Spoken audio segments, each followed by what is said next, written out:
My name is Harry, and I'm a professional 3D artist with over a decade of experience. I worked most recently as a studio director of an award-winning architectural visualization studio. What you're seeing now on screen are examples of my past professional work. On Skillshare, I specialize in clear and easy-to-follow beginners classes. We'll go through each process step by step to prevent as much confusion as possible. In this course, I'll walk you through the simple and beginner-friendly process of animating a 3D logo in Blender. We're using Blender for this tutorial, which is an amazing and totally free 3D software.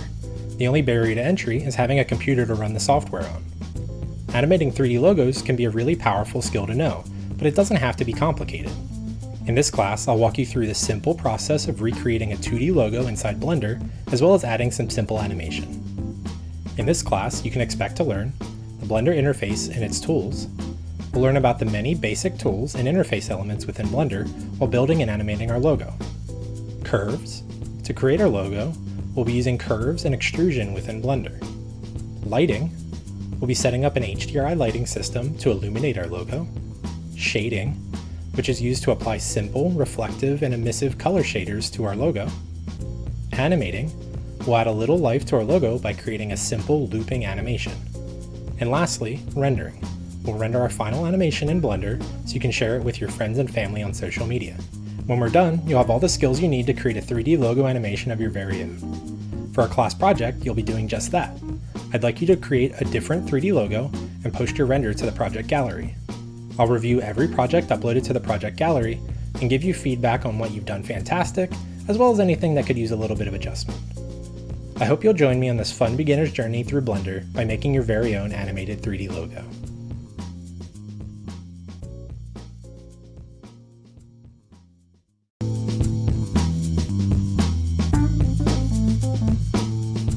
In this optional lesson, we'll be going over a few of the most useful keybinds and tools in Blender from a beginner's perspective. I recommend you watch this lesson unless you have prior experience with Blender and its interface. Let's begin. When you first launch Blender, you'll be greeted with this splash screen. The splash screen will show you an image here and also show you the version number. In my case, I'm using 3.2.2. As long as you're using 3.0 or later, you should be fine for this tutorial. And down here at the bottom left, we have our general file types. So we have a few different presets that we can start with. We also have recent files that we might have had open. And then we can also just choose to open a file directly from here. To start with, we're going to just choose the general file type. So we can click on this. At the bottom center of my screen, you'll notice that I have an add-on that displays the keys that I'm pressing. It has an icon here representing the left click, the right click, as well as the middle mouse button click, which is your mouse wheel. If you're ever confused about how I performed a certain action, check down here at the bottom to see the key I most recently pressed. The only exception to this information are 3 specific keybinds that I have changed based on my own personal preferences. I'll point these few keybinds out as we go over them so you aren't confused. The first 2 keybinds we're going to cover are actually ones that I have changed, so please disregard what you see here at the bottom and instead pay attention to what I say. The first keybind we're going over is how to rotate around your viewport. So this area here in the middle where we see this cube, this light, and this camera is considered your viewport. So to rotate around this so that we can see the other side of this cube, you're going to hold down just your middle mouse button. Now again, disregard what you see down here, I have changed this. So if you hold down just your middle mouse button, you'll be able to rotate around your view by moving your mouse and holding down the middle mouse button. This will let us spin around our scene and see below the objects and above the objects, as well as around the sides. To pan around your viewport, meaning moving left and right without rotating, you're going to hold down Shift and middle mouse button at the same time and then move your mouse. Now in this case, disregard what you see down here, I have changed mine. So you're going to hold down Shift and middle mouse button, and then you can just pan your view side to side or up and down. This won't rotate it at all, it just moves it back and forth. And this isn't actually moving the cube, this is moving your view of the viewport. So the cube is remaining where it's at, however you're rotating and moving your sort of camera within this viewport around to see your object better. At this point now, you can start using this keybind reader to see what I'm doing, because I haven't changed these keybinds. So the next thing we're going to do is to zoom in and out of our viewport. So the first thing we can do is zoom in and out using our mouse wheel. So if we scroll up on our mouse wheel, we'll zoom in. And And if we scroll down on our mouse wheel, we'll zoom out. Now you'll notice that it moves in these sort of jumpy steps. And it'll zoom in towards where your mouse is placed. So if I place it over here, it'll start zooming towards that direction. If I place it over the cube, it'll zoom towards the cube.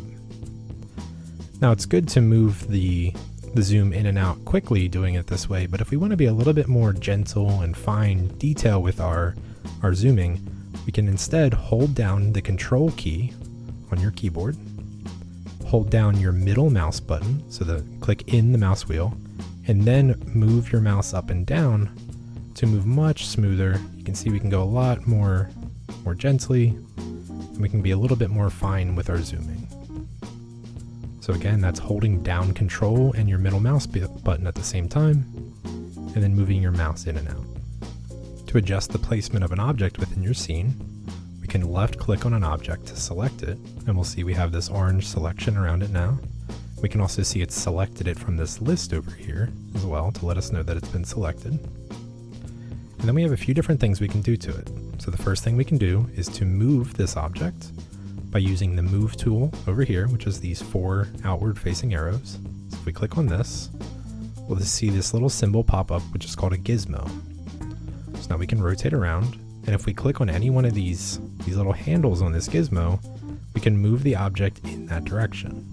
So if we select the red handle, we'll be moving it in the red direction, which is the X direction. And we can see that up here. This shows us what the axes are.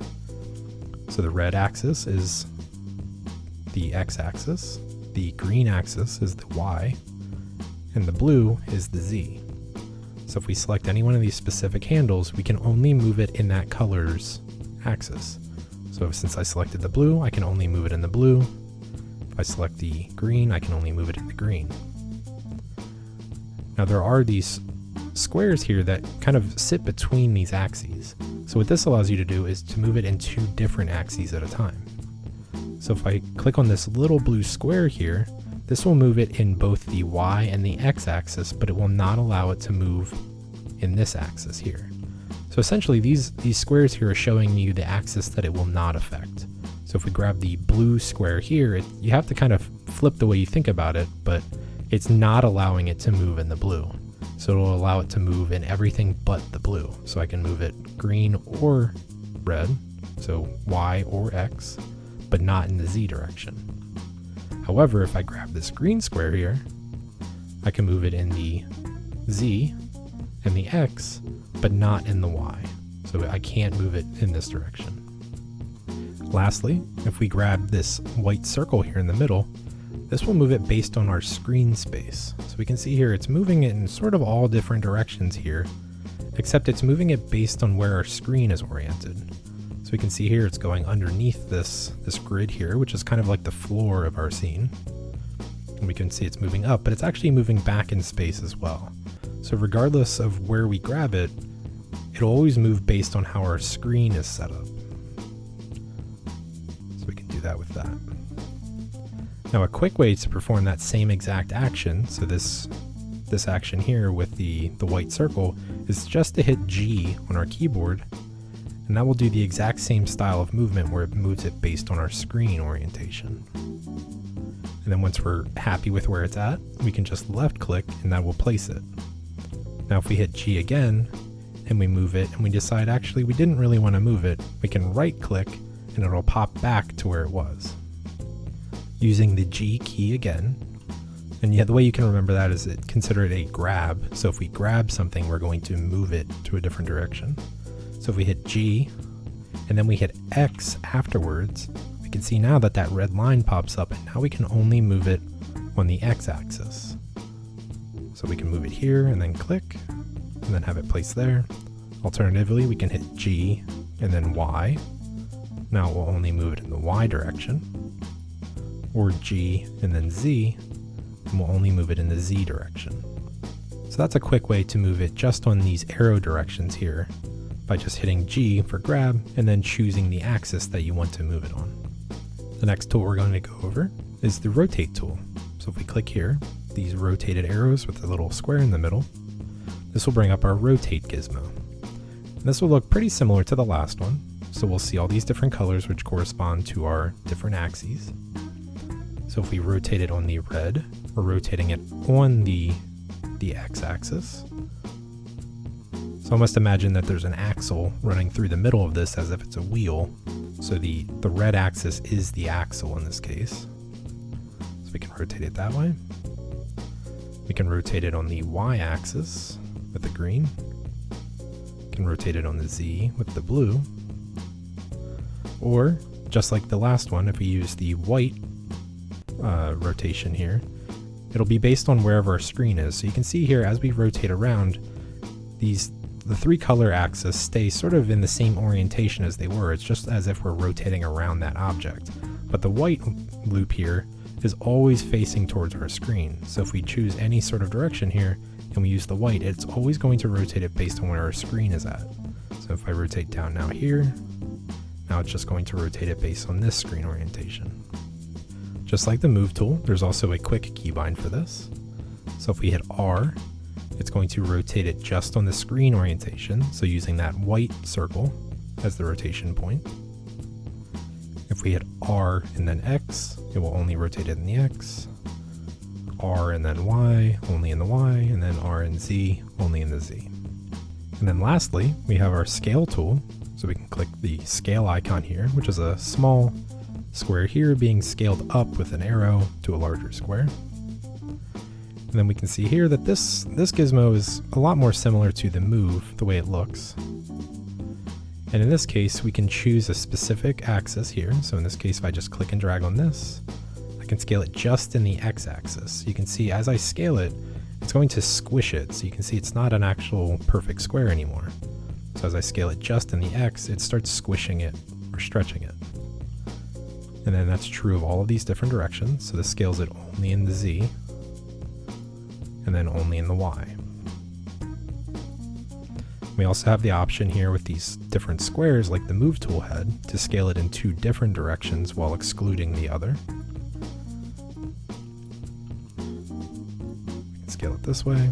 And then lastly, we have the option to just scale it up uniformly, in this case, so in all directions evenly using the white circle here. So this will just make it uniformly larger or smaller. Now you'll notice as you scale this, sometimes it acts a little touchy, it's a little too sensitive. So if you hold down Shift and then begin scaling it, it'll scale it a lot slower while you're doing it.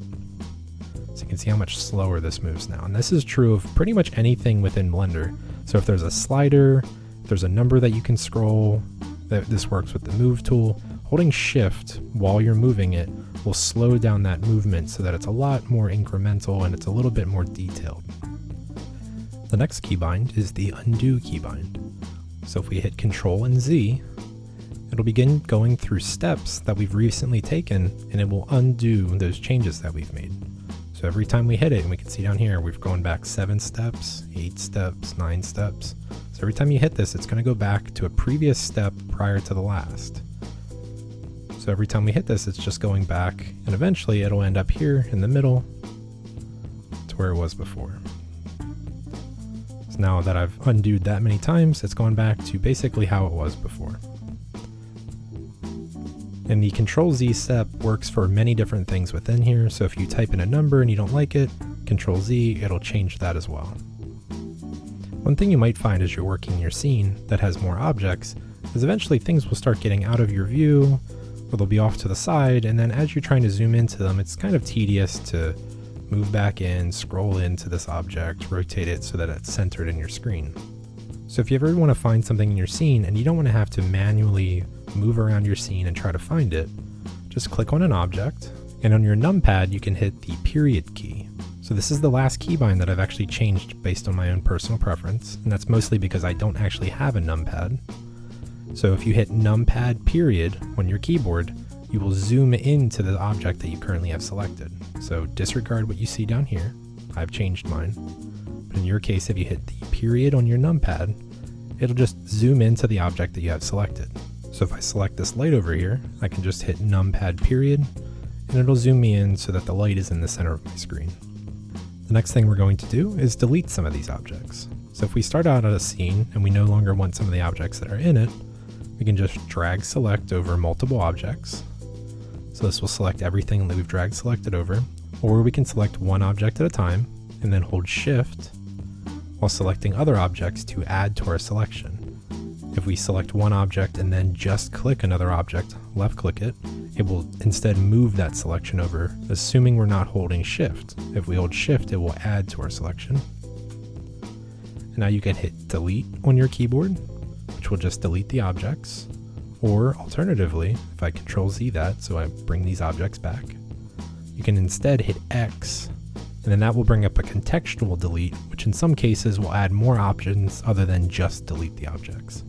So if we hit X, then we can just choose Delete OK, and we'll also delete the objects. Now that we've deleted those objects, let's add some new ones. So we're going to hold Shift and hit A to bring up our Add menu. And then we can go down to Curve, and we're going to choose Bezier. So now if we zoom in down here using our mouse wheel, we can see that we've added this curve here. We have the option to move this curve around or rotate it just like we were before with the cube. So if I Control Z those changes, it'll go back to where it was. And then if I want to edit the shape of this curve, I can hit Tab to go into my edit mode. Up here at the top left, you can see we've switched to edit mode. Now we can see that this Bezier curve has some handles here. So if we select on one of these handles, and then we hit G, we can adjust the shape of this handle, which will move the whole curve with it. So we can see as we move this, the curve will change shape. We can alternatively just select this center point, which will move that entire point with it, while maintaining the same handle shape that we had set up before. We can also hit R to rotate, so we can rotate this entire handle, or we can hit S to scale this handle to change the overall curvature of the spline attached to it. If we'd like to make this curve a bit longer, we can hit E on our keyboard, and that will begin extruding off another vertex with a segment connecting it to extend this curve. So we can move it over here and then left click to place it.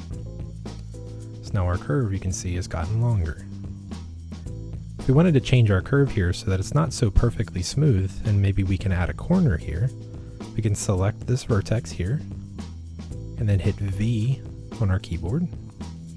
Then we can change the handle type. So by default, it's set to aligned, which means that each one of these handles here, you can see we can make it a different length, however it always is in direct line with the handle across from it.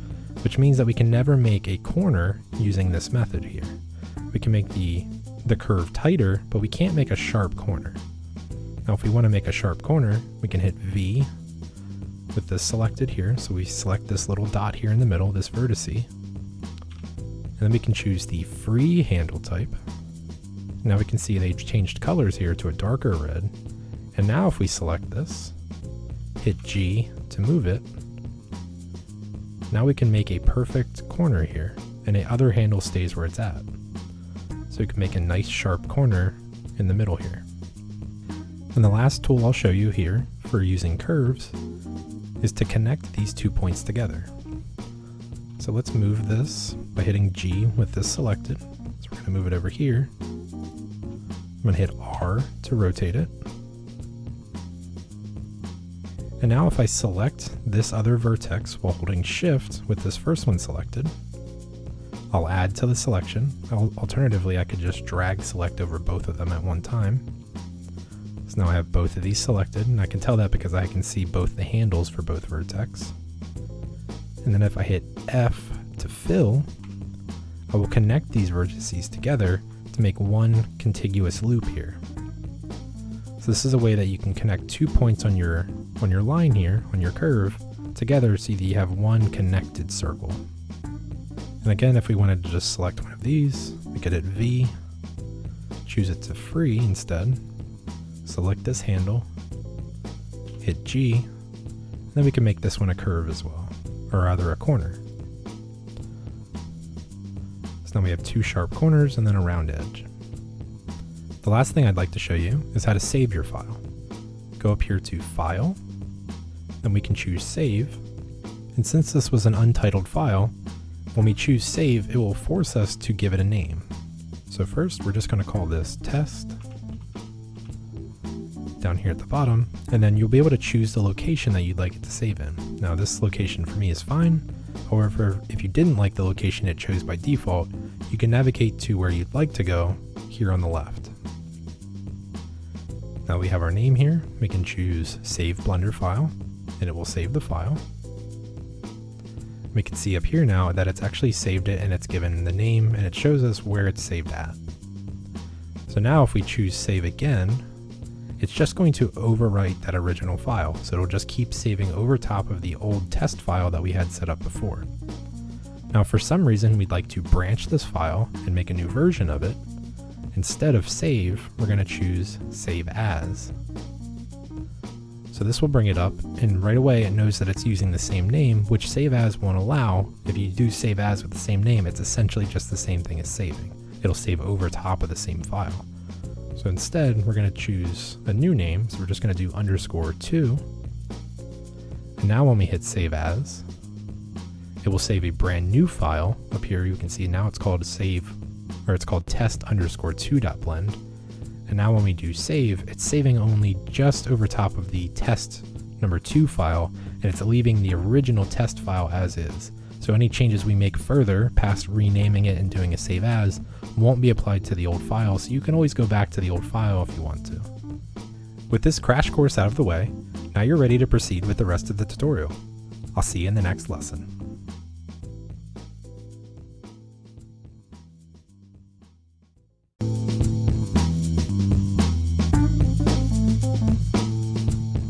In this lesson, we'll start modeling the Blender logo using Bezier curves. Let's begin. Start by downloading the blenderlogo.png from the project resources. What logo could be better to create for our first animation than the Blender logo? Before we import our image, let's go into the top orthographic view. So there's 2 ways we can do this. The first way is to just click on this. So as we rotate our camera around, you'll notice that this interface up here, this little gizmo, moves with it. So if we want to be in the top view, we want to see it from the Z direction. So we can just click on this little Z bubble, and it'll pop us into the top view. Alternatively, if we rotate our camera, it'll pop us out of that view. We can hit the tilde key, or what's known in Blender as the accent grave. You can see it at the bottom. And that'll bring up a radial menu that allows us to pick from different views. So if we choose top, it'll also pop us into the top view. The tilde key that I just hit is the key to the left of the number 1 key on your keyboard, and it's also above the tab key. So it has like a little squiggle on it as well as a kind of an accent dash. So that's the key that I hit to bring up this menu. Now that we're in our top view, we can hit Shift and A to bring up our add menu, and then we're going to choose Image, and then we're going to click Reference. Now we can choose what image we want to import. So we're going to choose the blenderlogo.png. So we can click this and then load reference image. This reference image is what we're going to use to trace the Blender logo. So let's zoom in here. Now there's a few things in this file that we want to delete. So we're going to select this cube. So we can select it either from the list or just right in the viewport. We're going to hit X and then hit delete. We're also going to delete this light because we'll be putting our own light in later. So we select the light, or from the list over here, hit X, and then hit delete. Now select our reference image, go down here to the image settings. We're going to turn on opacity, and then we're going to set this to 0.2. So what this is going to do is just make this a little bit more see-through. That way when we're tracing it, it's a little bit easier to see the curves that we're placing on top of the image. With the reference image still selected, we're going to hit G, and then we're going to place this logo so that it kind of lines up right in the middle with this green line and the red line, so our y-axis and our x-axis. We want to place it just so that the blue circle is kind of being cut equally by all of these lines. So we want to have our image here centered on the origin of the scene. And it doesn't have to be perfect, we just want it to be as close as possible. So I think that looks okay for now, and we're going to leave it there. Before we get started modeling, let's make a new collection for this reference image as well as all the pieces we'll be making. So we have 2 ways of doing this. we can go up here to the top right. We can just right click, new collection, and we can double click on the collection name. We're going to call this Blender Logo.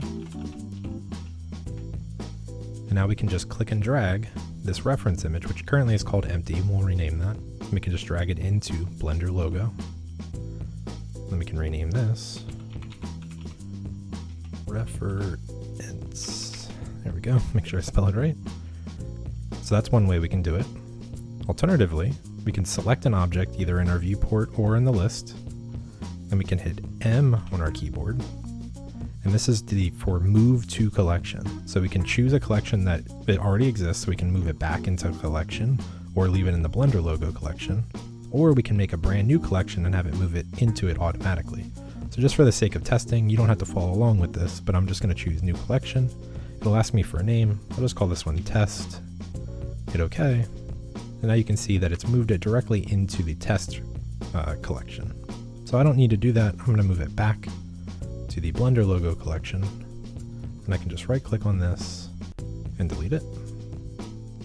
And then lastly, for these collections here, make sure you have this little box here. So this little white box next to it, make sure it's highlighted. It's a pretty faint highlight, but that means that anything you create now in the scene will automatically be placed into the Blender Logo collection rather than, say, the scene collection or the default collection. So just make sure you have this little box here clicked. Now that we have all that setup complete, let's make our first curve. So we're going to hit Shift and A. We're going to go up to Curve, and then we're going to choose Bezier.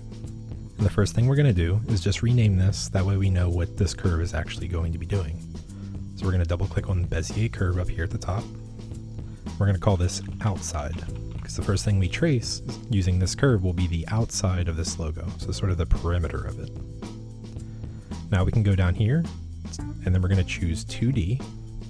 So basically what this does, and don't follow along with this step, this is just me showing an example, is if our logo is, or if our Bezier curve is set to 3D, that means we're allowed to move this curve in 3D space. So if I choose this and I move that, you can see that now my curve is going up into space rather than just remaining on this flat plane.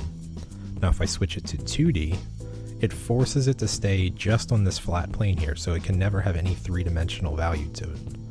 And for our logo, that's actually what we want. So we want to make sure that anything we do is just going to leave this curve flat on this image. We don't want to accidentally move this curve up and then our logo is kind of flat here, and then it pops up over here by accident, and then it's flat again, and then it goes under. We're just going to leave it on 2D. That way it ensures that this stays nice and flat while we're tracing the logo. I'm going to switch back into my top view. And then over here, from the resolution preview, it starts out as 12, which this number here determines how smooth this curve is here. So if I leave it at 12, I zoom in here, we can see that the curve here, you know, it has a curvature to it, but we can see where the curve sort of breaks here. There's a corner and then it goes flat again, then there's another corner, it goes flat again. So the higher this number, the more smooth that curve will be. So I want you to change yours from 12, I want to switch it to 36 instead. So we can see how much smoother this is. So it just basically gives it 36 sort of internal hidden vertices that it's using to smooth out this curve. So any lower value here, so if I switch this maybe to 6, you can see how much more jagged and rough this is. So for our tutorial, we're going to be using 36. That way we get a nice smooth curve. So just in case your Blender didn't automatically switch to this tab when we created the Bezier curve, we're changing all of these settings here in the Object Data Properties tab for the Bezier curve. Now this is the exact same tab that we were in before for the reference image. So if we switch this, it stays on that same tab because this is the tab that we adjusted the opacity on. So as soon as you select your curve, it'll just switch to the Object Data Properties for the curve instead of the image. So just in case for some reason you weren't on the right tab and you couldn't find these settings, we're in this tab here, and we changed it to 2D, and we set the resolution preview to 36. With those settings now changed, let's begin to start shaping this Bezier curve. So we're going to zoom out a little bit using our mouse wheel. And now with the outside curve selected, we can hit Tab on our keyboard to enter edit mode. Alternatively, if you want to, I wouldn't recommend this, but you can switch from object mode to edit mode from here. But you can just do that with a simple key press by hitting tab on your keyboard. So we're going to go into edit mode. And now we're going to drag select over this vertex here. So we can just drag select over that. We're going to hit G. And we're going to move this all the way up here to the top of this. And don't worry about getting it precise right now. We're just going to roughly place it here for now. We're going to take this one. We're going to move this down here, roughly to where sort of the apex of this curve is. So let's see, right about here. And again, this doesn't have to be perfect either. Just kind of try to find the middle of this curve. So we'll say it's about there for now. So we can see here that our curve here doesn't really follow the curvature of this line here, and that's because we haven't adjusted these handles. So let's start with fixing this handle right now. We're going to select this vertex. Now we can move in. Now we can hit G again, and just as we're zoomed in now we can see the line of the logo a little bit better. So we're just going to make sure it's as close to the line as possible. Now we're going to click on this handle up here, so this top handle. And we're going to hit G. Now we can see that it's moving the curvature of this line. So the longer we make this, the more it's going to bend the curve outward. We can also determine the angle of the curve. So we're actually going to line this red line up with the orange line here of the logo. So we'll put it about here. Now we can go down here to this one. And we're going to select the logo here, or the vertex here. This one actually got pretty close, so I'm just going to make sure it's right on the line as close as I can get it. And then I'm going to select this handle, the left handle, hit G again. Now we can see as we start moving this one over, it starts really getting pretty close to matching this curvature here. So the longer we make this, we can see that it's stretching that curve upward. So it's going to take a little bit of finessing, a little bit of tweaking to get this to match, but we're just going to try to get it as close as we can. So we can see here, this curve matches pretty well, but it gets a little bit deviated here. So let's select this point up here. So we'll select that vertex. Select this handle. Now let's see, is there anywhere we can move this to make the curve just a little bit closer? So it looks like making the curve a bit longer is helping, but it's still it's deviating up here and it's still not perfect down there. So let's move it back to roughly where we had it. We're going to pull it back so it's still lined up. So the red handle here is still lined up with the edge of the orange. And I think what we're going to need to do is add another point here in the middle. So what I'm going to do is drag select over both of these points. So now I have both vertex selected. We're going to right click, and we're going to choose subdivide. So when we choose subdivide, it will add a point here in the middle. So now we have another handle here that we can use to help refine this shape. So let's move this in until it reaches the line. Okay, and now we have more handles here to help further refine this shape. So let's select this handle here. We're going to shorten it up a little bit because we don't want the curve to extend too far out. The longer we make this line, the further that curve is getting pushed. So we're going to shorten it up and try to get it to match this curvature pretty well, which I'm pretty happy with that. That actually doesn't look too bad. And now we need to figure out how to get this side to match over here as well. So in this case, let's see if maybe moving this is what we need to do. Maybe stretching this line out a little bit, keeping it still on the orange. And then again, we need to adjust this handle now. Now we have to be careful since these handles are connected. We want to make sure that we're not moving this handle and fixing this side, but then messing up the other side.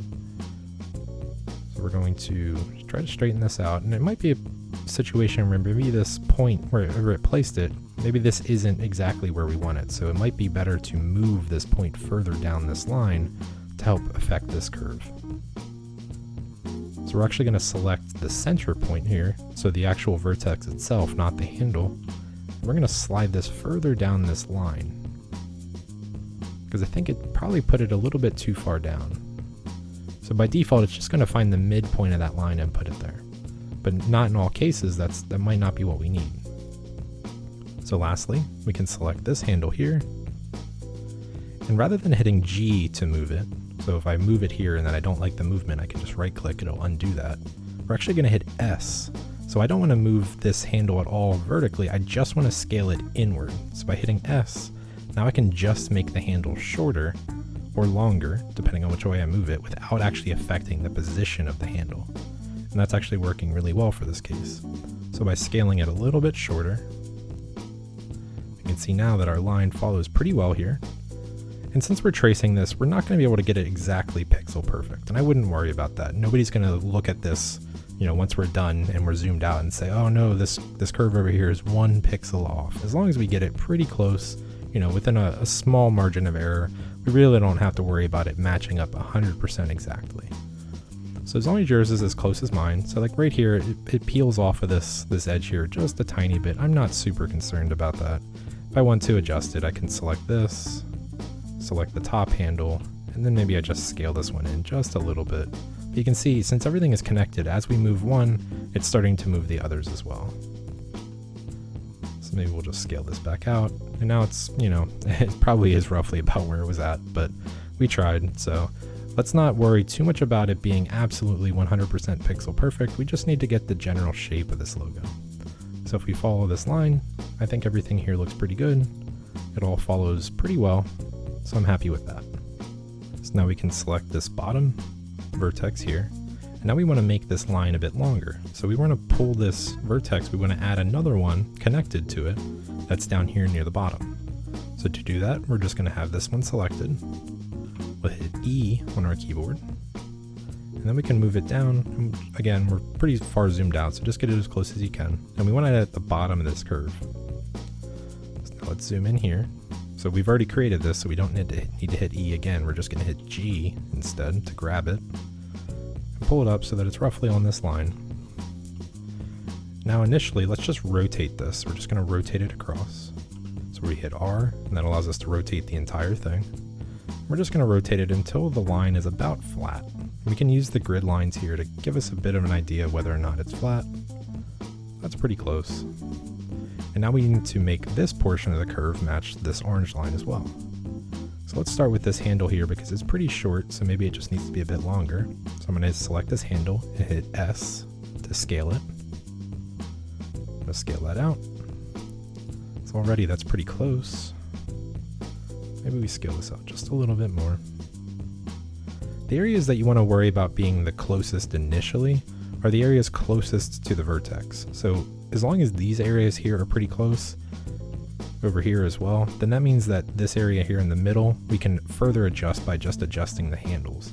If this area next to the vertex is really off, like our vertex is over here and the line is curving way outside or something, this is the area you want to focus on first, and then once you start tweaking it, that'll fix the areas between the vertex.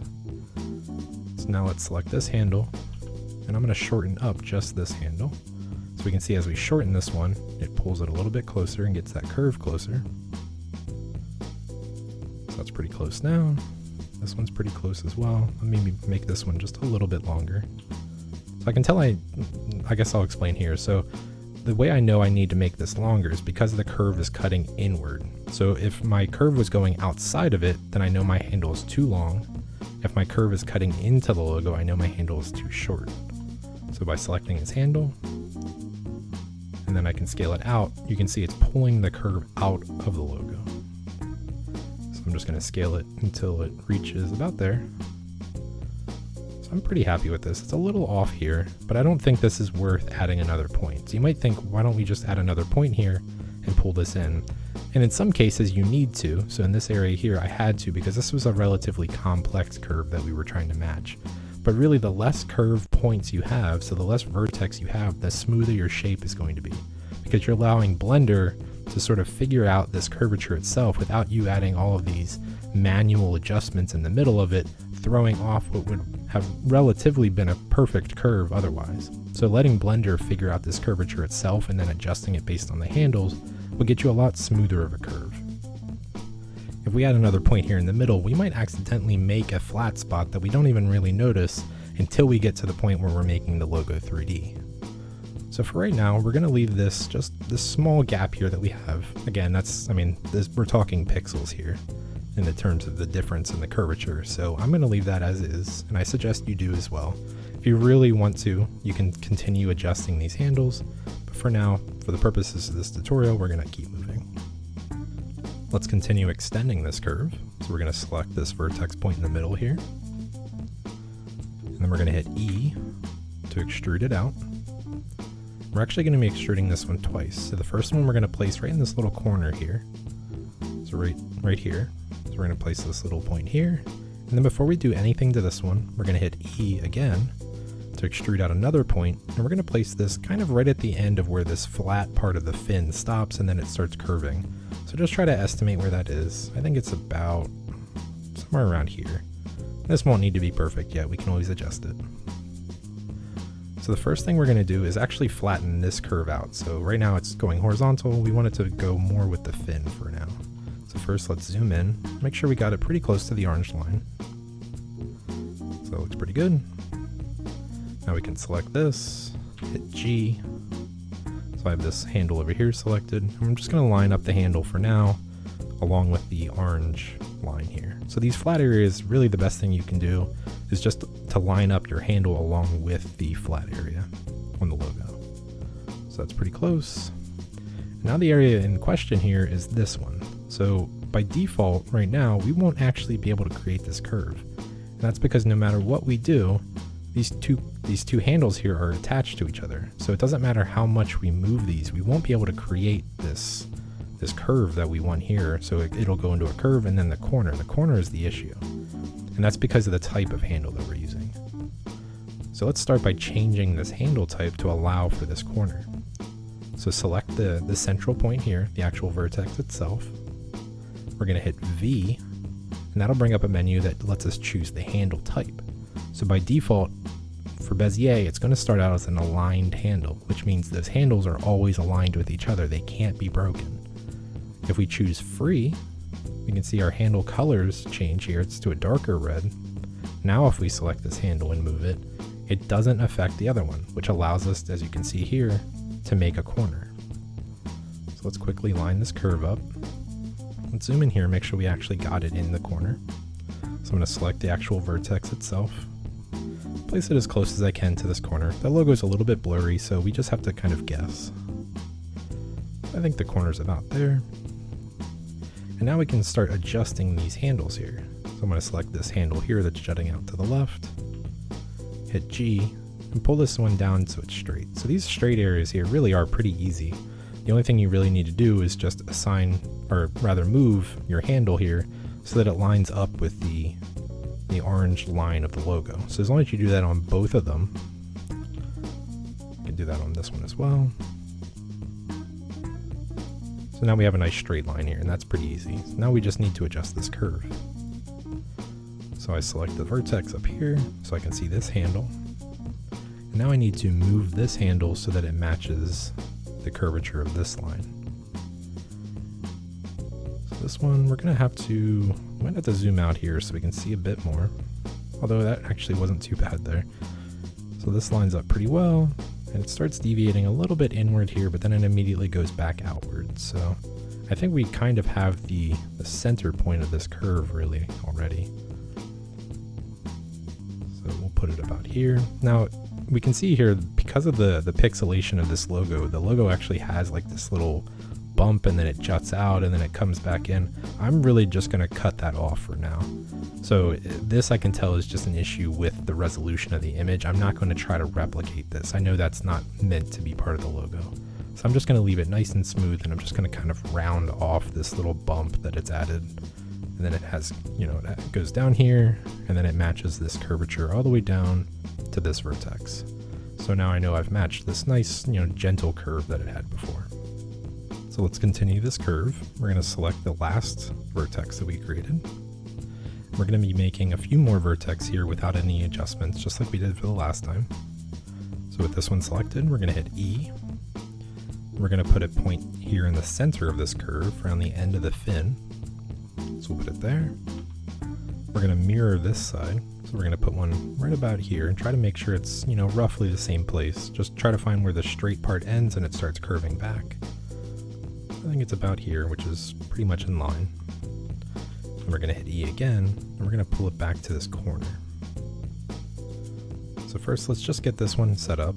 So I can tell right now, and this might be hard for you to tell, I can tell here that this curve is actually rotated backwards because I can see this black line here continues and it loops back around here and then it runs into the vertex. So I can tell right away that this vertex here needs to be rotated. So I'm going to hit R and rotate it so that it's not backwards anymore. So now if I rotate it to about here, and if you hold shift, it'll rotate a bit slower as you're rotating it. So I'm going to rotate it so it's about straight with that. With this still selected, I can hit G. I'm going to place it right in the corner here. And now I can tell that this isn't looped back around on itself. We have the same problem here with this vertex.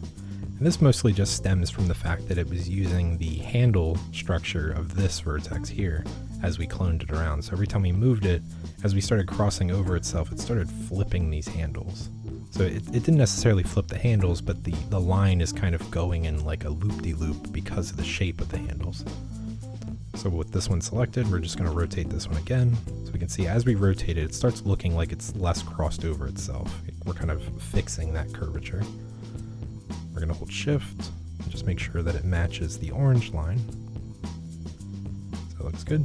So this line here is pretty much done already, this straight line. And now we just have this area here to fix. We're going to select this vertex. We're going to rotate it downward to help straighten this out. We want this to kind of match sort of perpendicular to the straight lines here.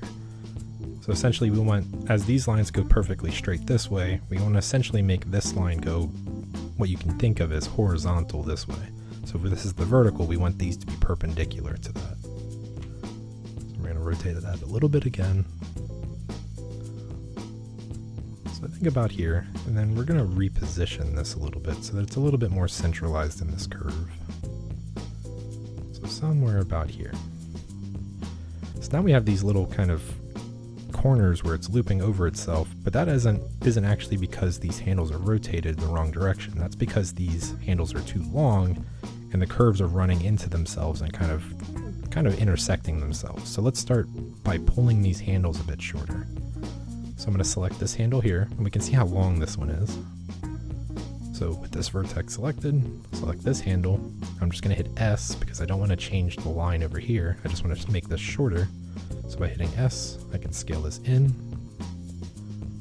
We're going to do the same thing over here. Select this one, select this handle, scale it in. And now it's these handles that are too long. So we'll start with this one down here.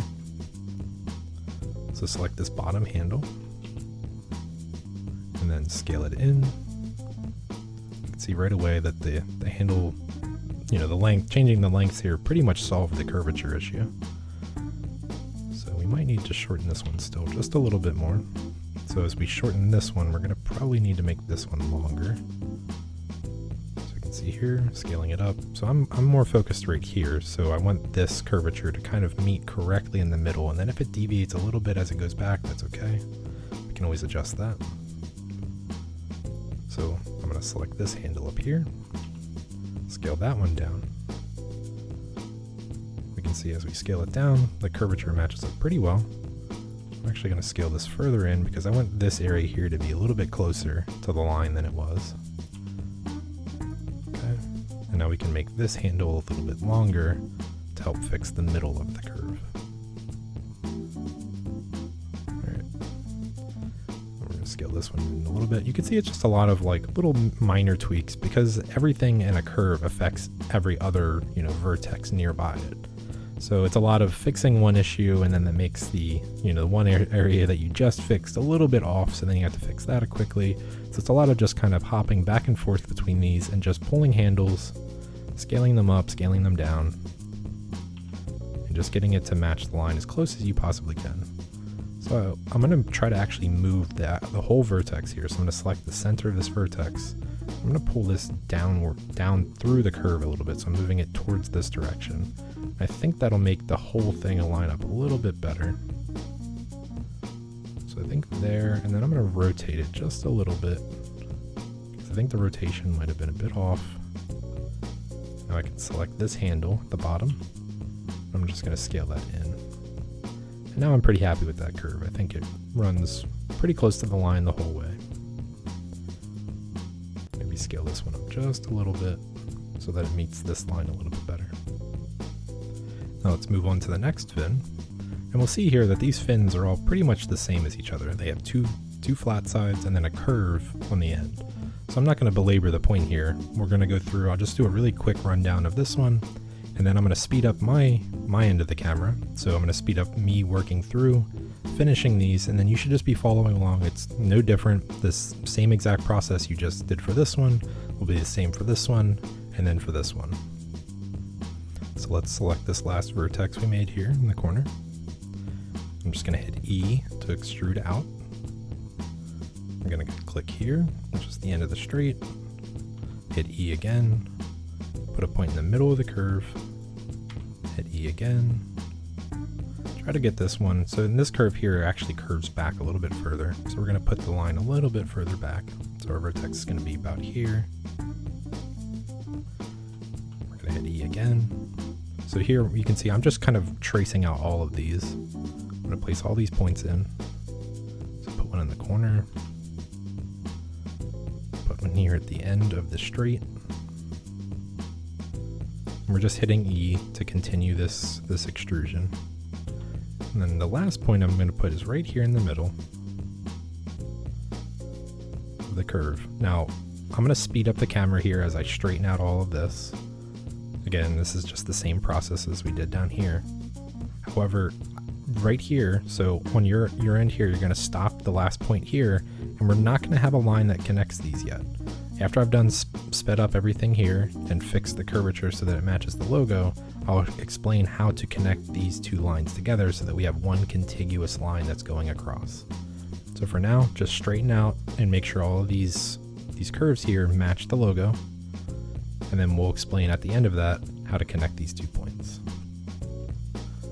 So we're going to select this handle here, hit V to get the handle type menu, choose free, and then just to follow along here. So this one's free, that way we can make the corner. I'm just going to select this one as well, hit V, and then choose free for this handle as well, because I know both of these will need to be free handles. The other ones can remain as aligned. I'm going to go through, line up all these curves, and then I'll see you in a moment.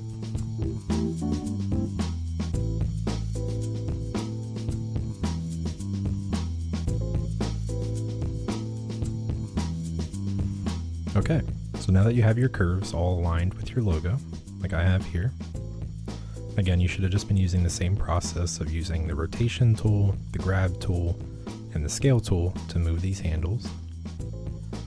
So now we can select these last 2 points. We're just going to drag select over both of them. Now we have both selected. We can just hit F for fill. We can see here that it's now created a segment that connects both of these vertex, making this one contiguous line. So now we just need to select this vertex over here, select this handle, and just scale this down because it was so big. We're just going to scale this until it matches the curve. Maybe move this one down a little bit. So now all of our curves line up. Now that we have the entire outside of the logo traced, we can now save our file. That way we can come back to the same file for the next lessons. We're going to go up to File, Save, and then we can navigate to where we'd like to save our file. So once you've found the folder that you'd like to save it in, make sure it's somewhere that you can come back to. So I would suggest saving it in your Documents folder or on your desktop, somewhere that you can come back to and know that you're going to have your file here along with the image that we imported. So you want to make sure you put the reference image that we imported there as well. And then we're going to rename this file. We're going to call this Blender Logo Animation. And I'm going to do _01 at the end of this. That way, if we ever have to branch this file, we can just call it _02, and then we know which one is the most recent version of that file. So with this named, now we can hit Save Blender File. Now our file has been saved, so we can see up here, well actually down at the bottom, it says Saved Blender Logo, and then same thing up here, we can see it's been named.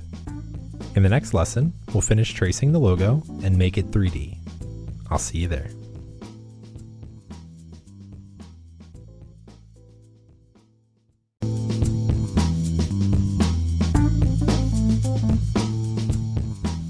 In this lesson, we'll finish tracing the logo and then we'll make it 3D.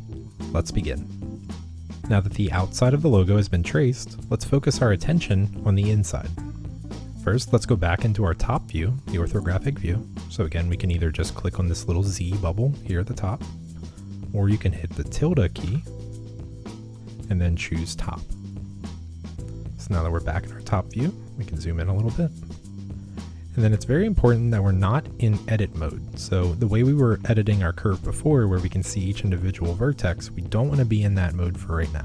So if you're following directly from the last lesson, and you haven't left edit mode yet, make sure you hit tab so that it says object mode up at the top here. And then if you have your outside selected here, it's orange highlighted around the edges. So we're actually going to be making a brand new curve here. That way we're not making a curve with inside this one. So the reason why we wouldn't want to do that, and just don't follow along here, this is just an example. So if I hit Shift and A, and I add another, say if I add a circle, the circle is actually a part of this curve here. So I haven't made a new curve, I've only added to the original curve. So I don't want to do that. I'm going to undo that change.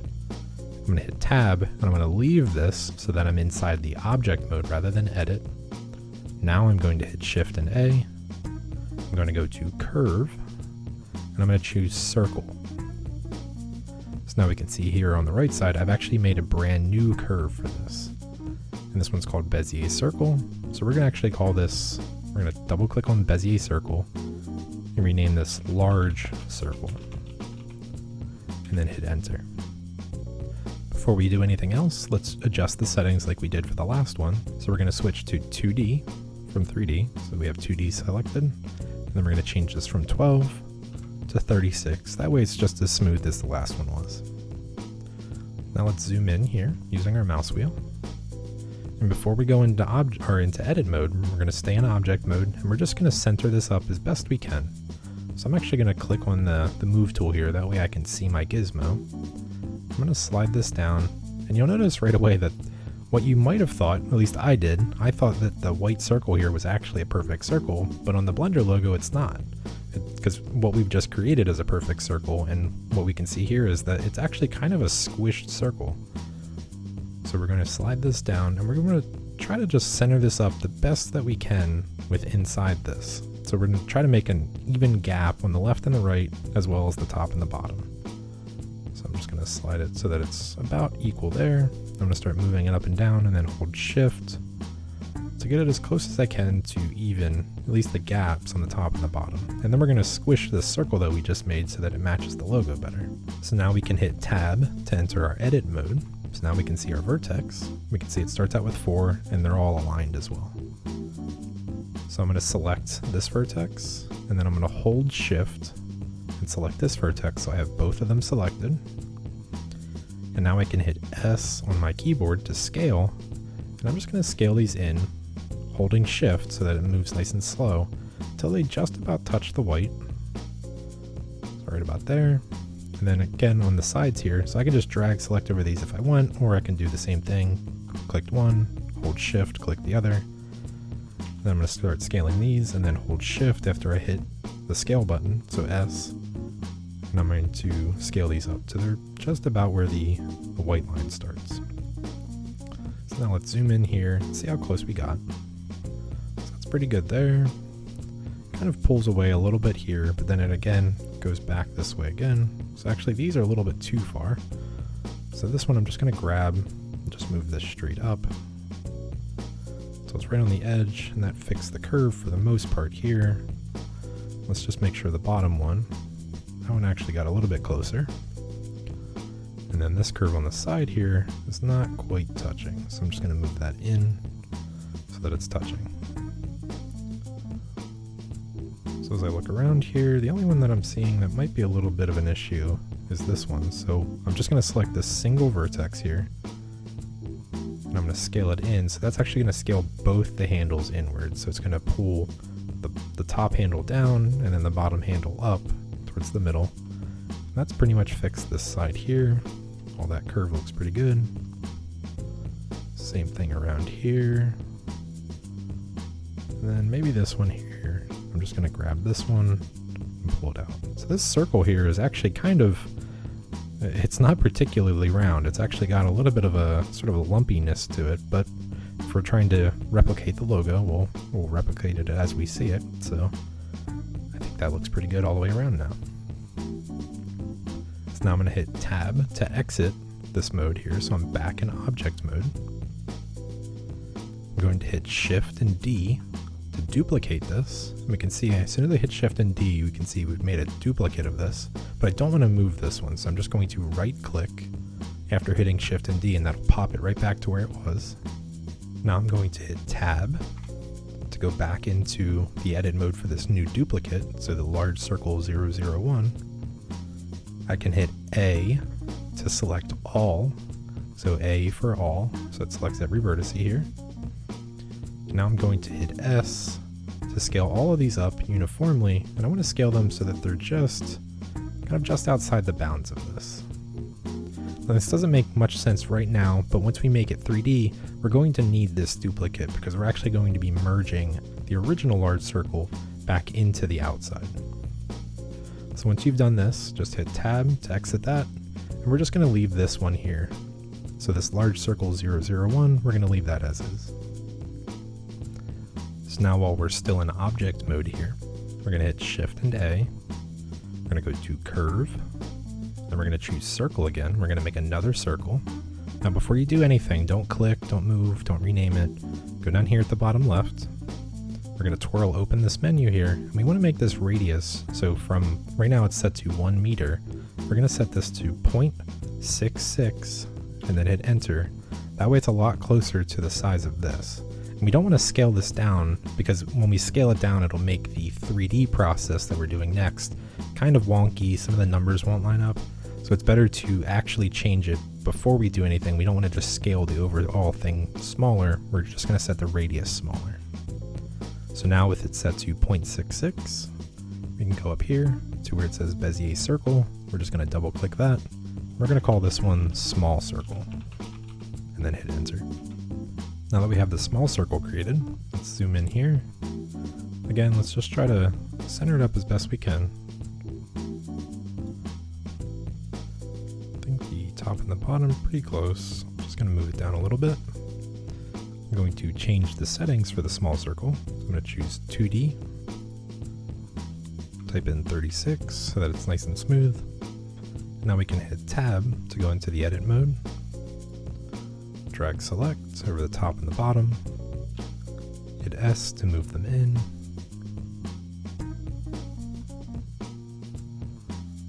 The sides are pretty close, so I'm going to just move this one in. Pull the bottom down a little bit.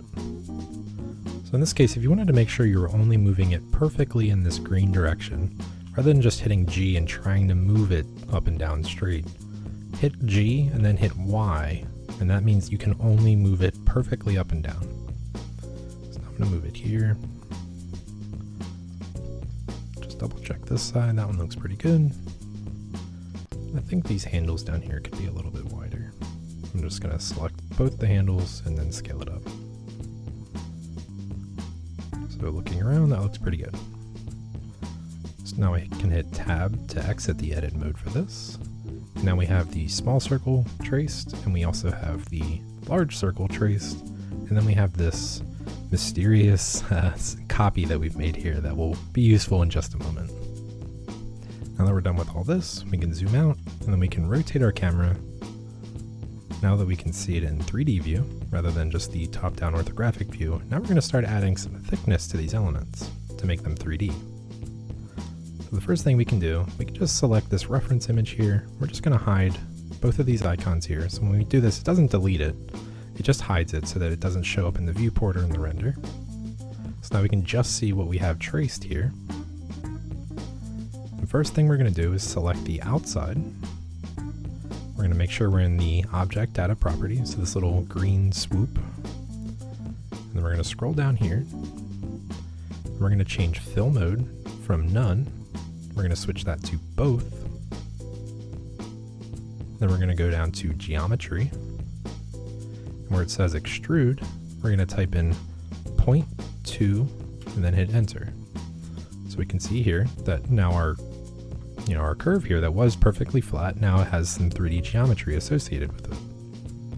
So the reason we changed this from fill mode from none, so this is what it would have done before, so this just extrudes faces here just along the edge. It doesn't put a top or a bottom on it. So if we just done front, we can see it adds it to the front, but it leaves it hollow in the back. And then vice versa, we could have just done back and it would have left it hollow. But we want it completed on both sides, so we're just going to choose both. So we'll notice here that while the outside looks correct, it looks like the perimeter that we traced, it doesn't have a hole in the middle. So the way we're going to fix that is by actually using one of these duplicates of the large circle that we had. So the first thing you want to do is just click on large circle over here in this list. So we're going to click that. And we're going to hold Control, and then we're going to click outside. And make sure that the large circle you're selecting first is that it's not the duplicate. We don't want to select the 0.001 because that's the one we made a little bit bigger. So again, select large circle first, the original one that we made. Hold Control, select outside. Now we can hit Control and J, and we're going to attach them. So Control and J is going to join them together into one single object. And by doing that, we've now cut out the original large circle that we traced out of this one. So any curve that exists inside of another curve is going to cut out that curve from it. So just for the sake of example, if I go into my edit mode, you don't have to follow along here. And I select one of these vertex here, I select the rest of them, and I move these around. You can see as I move this around, it's actually changing what it cuts out. So if I move it outside of it, it's only cutting out the part that intersects, but it's leaving the part that's outside of it. So that's essentially what this is accomplishing here. Now I'm going to right click to undo that, and then I can leave my edit mode, but that's just exactly how that is working here. So now we have this large circle that we had left. Now we can get rid of this 0.001 that showed it with a copy if you want, because the other one doesn't exist anymore. We're going to again go down here. We're going to choose fill mode. We're going to choose both. And then for the extrude, we're going to type in 0.07 and then hit enter, because we want this part here to inset a little bit. We want it to go down, so we don't want to make it the full 0.2 that we had for the thickness of the entire logo. This is going to cut down a little bit and then have this white area here below it. And then lastly, we can select the small circle over here from the list. We're going to choose fill mode, both, and then the extrude, this one we can do 0.2 again, because this one we want to be the same height as the rest of the logo. So now we can see here, this is all the same plane, all the same height, and then we have it cut down a little bit here for the white. So at this point now, we actually have a 3D Blender logo that we created. Now there is one more thing we can do to make this logo look a little bit better, and it'll also look better once it's textured, which we'll be doing in the next lesson. So let's start by selecting the outside here. We can zoom in a little bit here. And then down here, if we scroll down in our list, we can see we have a section called bevel, and then there's a bevel depth. So if we make this higher, you can see here it starts rounding off these corners, which gives the logo a little bit more of a finished look. However, if you make it too high, you'll see it starts pinching these corners, and we don't want that. We want to try to avoid as much of this pinching as possible. So the depth that we're going to use is 0.02. So we're just going to give it a little bit of a rounding here. But you also notice that, and so if I just show you this as an example, the higher the bevel, the larger the logo is actually getting. So the really high bevels is actually making our logo overall larger. It's kind of puffing it up. So we don't really want that. So with a depth of 0.02 for the bevel, we're going to go up here to the offset, and we're going to be offsetting this logo back inward to make it the same width roughly that it was before. So the value we want for the offset right here is actually negative 0.01. So we're moving it inward about half the depth that we moved it outward using the bevel. So we still get this nice sort of round kind of highlighting we're getting on this corner, which makes it look a lot nicer, but we're keeping it roughly about the same size. It's probably overall just, a pixel or two larger, but it's such a small change that we won't really notice it. The only thing we're going to appreciate is this nice round corner, which will catch highlights. So the last thing we need to do that on is this center.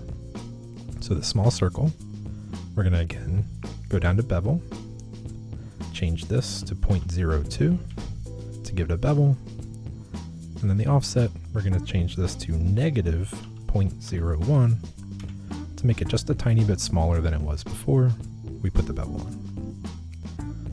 So now that we've done that, we have a nice round edge here, and we have a nice round edge on the outside.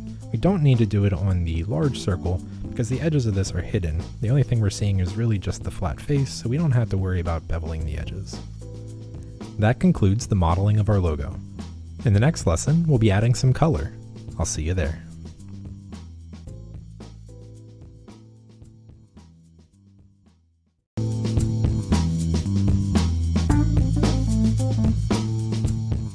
In this lesson, we'll be adding some simple materials to our logo. Let's begin. Let's start by switching to the Eevee rendering viewport. So we're going to go up here. We're going to choose the third one in. So once you click that, you'll notice that your viewport changes and it has like sort of a faux lighting to it. And then also just click on this little drop down area here to the far right and make sure that you don't have either one of these boxes checked. So we want to have both of these unchecked as I have here, and you want to have this little circle here highlighted. So that'll add some sort of lighting to our viewport here. So this is giving us a preview of what the render would look like within the Eevee render, which is what we're going to be using for this tutorial. Now let's turn our reference image back on. So we're going to click both of these on so it's visible.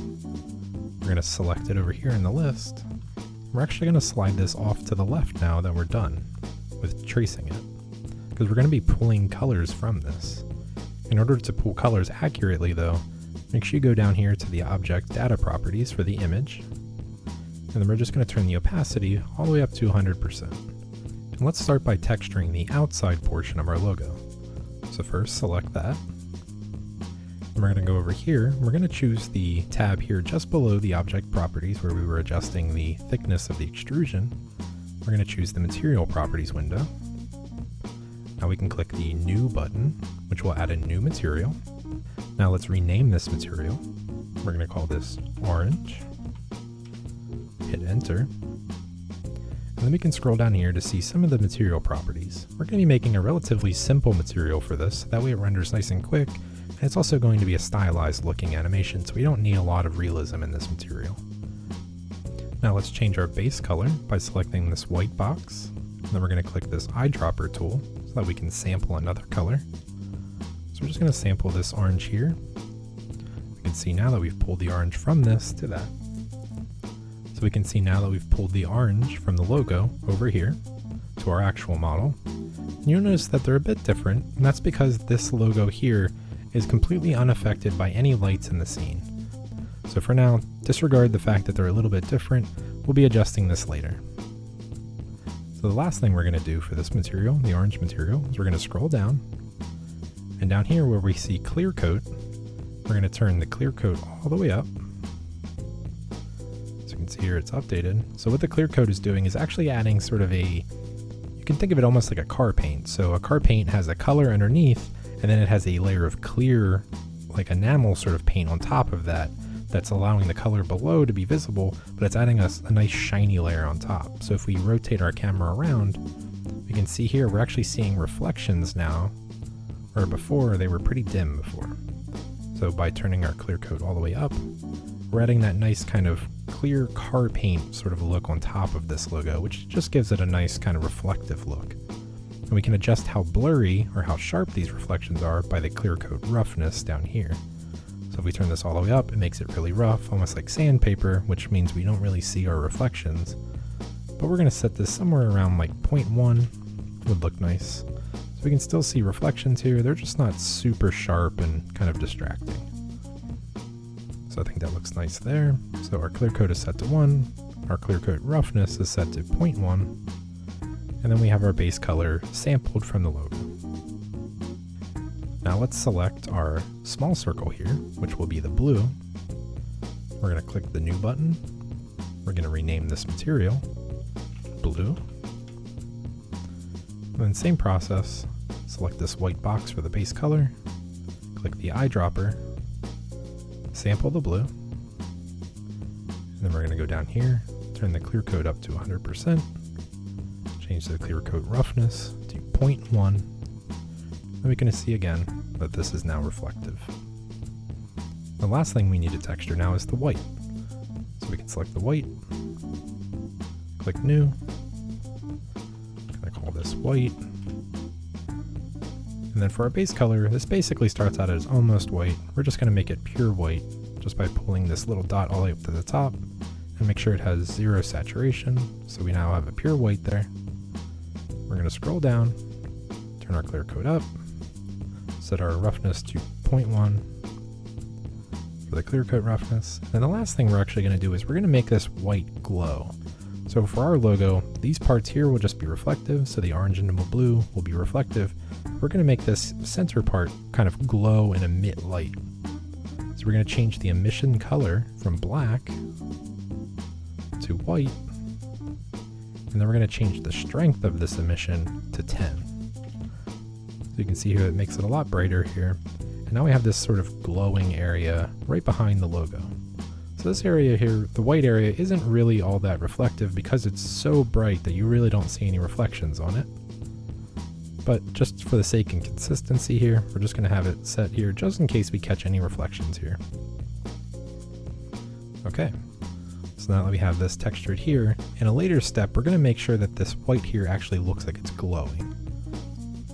But for now, just make sure you have your emission value, the color here is set to 1, and then the value is set to 10, so the emission strength is set to 10. Now that we're done texturing our logo, we can select our reference image. We can remove it just by deleting it. We won't be using the reference image anymore, so we don't need to have it in the scene. In the next lesson, we'll be creating the render scene and setting up the lighting for our logo. I'll see you there.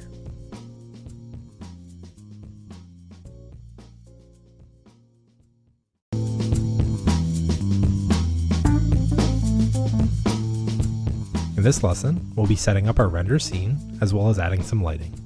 Let's begin. I'm going to start by switching back to our regular shaded viewport while we work. So we can just click this little ball up here.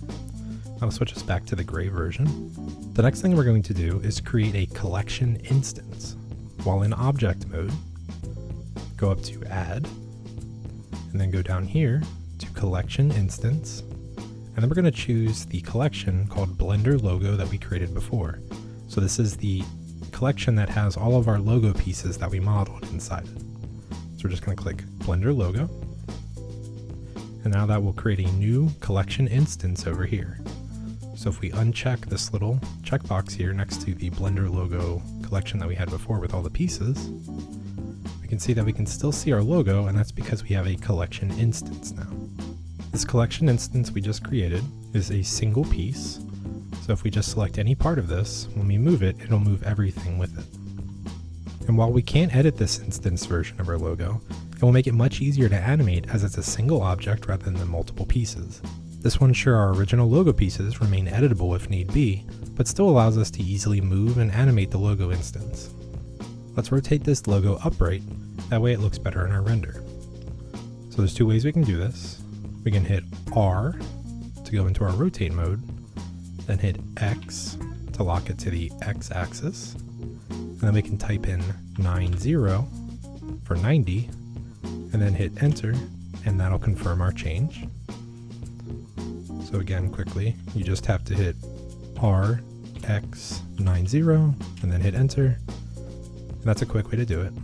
Or alternatively, you could just switch to your rotate tool here, grab it just on the red handle, and then hold Control while you move it to make sure it snaps to the 90-degree angle.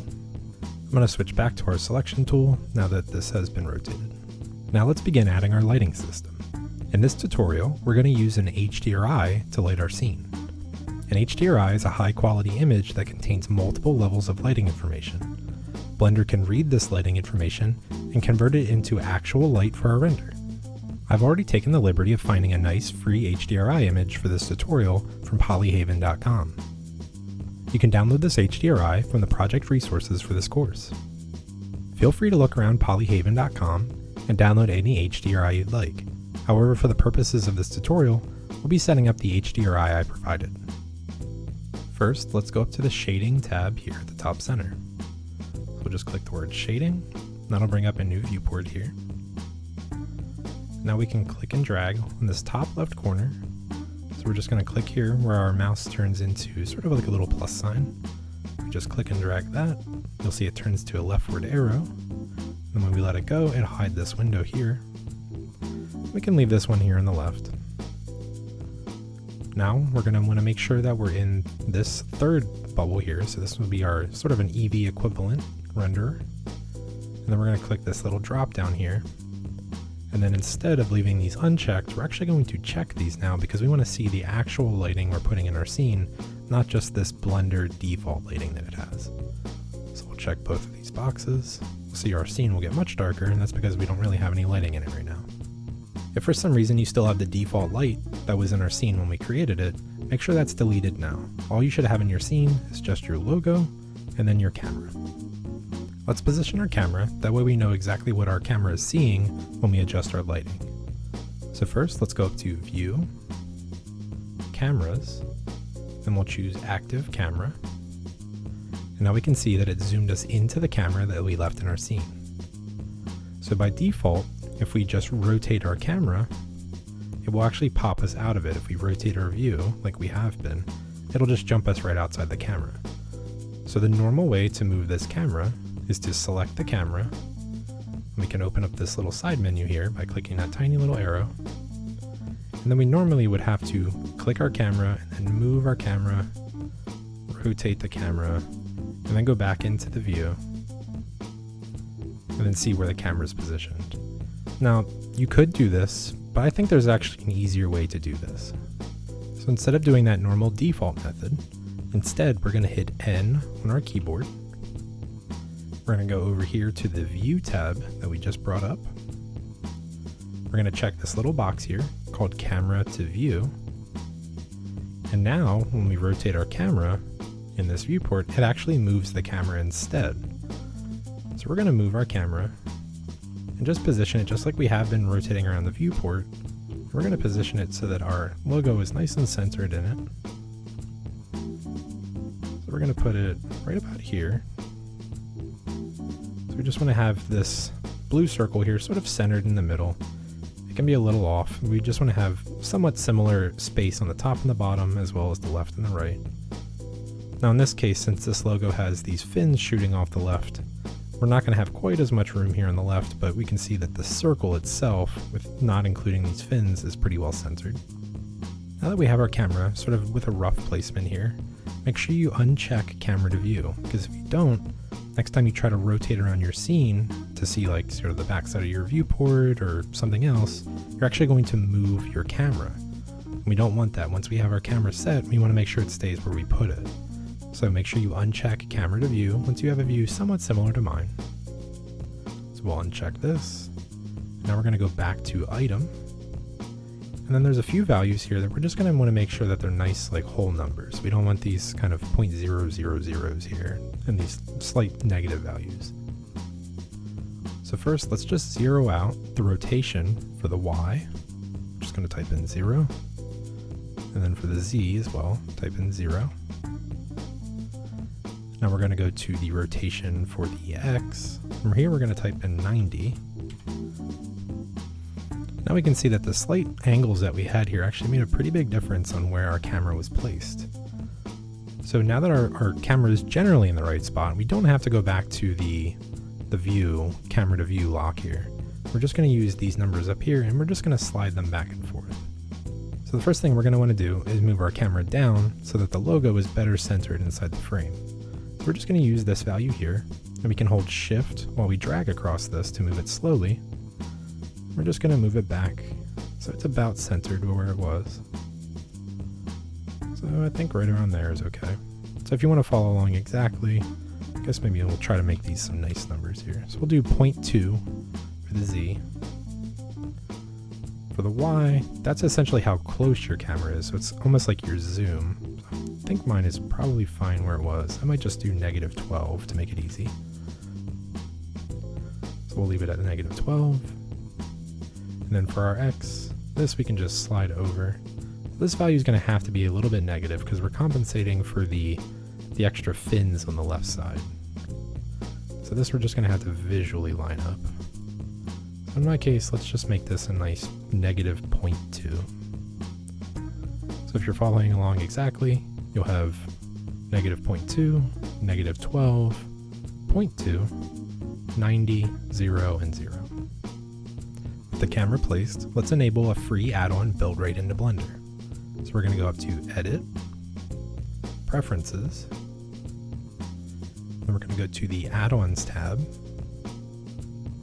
and in the search bar here at the top right, you want to type in Node, and then I think it's the only one in here with the word node in it, so if you just type in node and I just put a W afterwards, we're going to have Node Wrangler.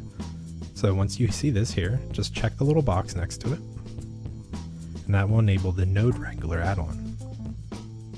This add-on will allow us to skip some tedious steps while creating our HDRI by creating some nodes for us with one click. Now that we have this enabled, we can just close this box. And now we're going to go down here to this bottom portion. So this is actually where we'll be adjusting the nodes for the HDRI. So by default, it's set to object, which means it's looking for textures on objects that we have selected. However, we're going to be adjusting a world texture.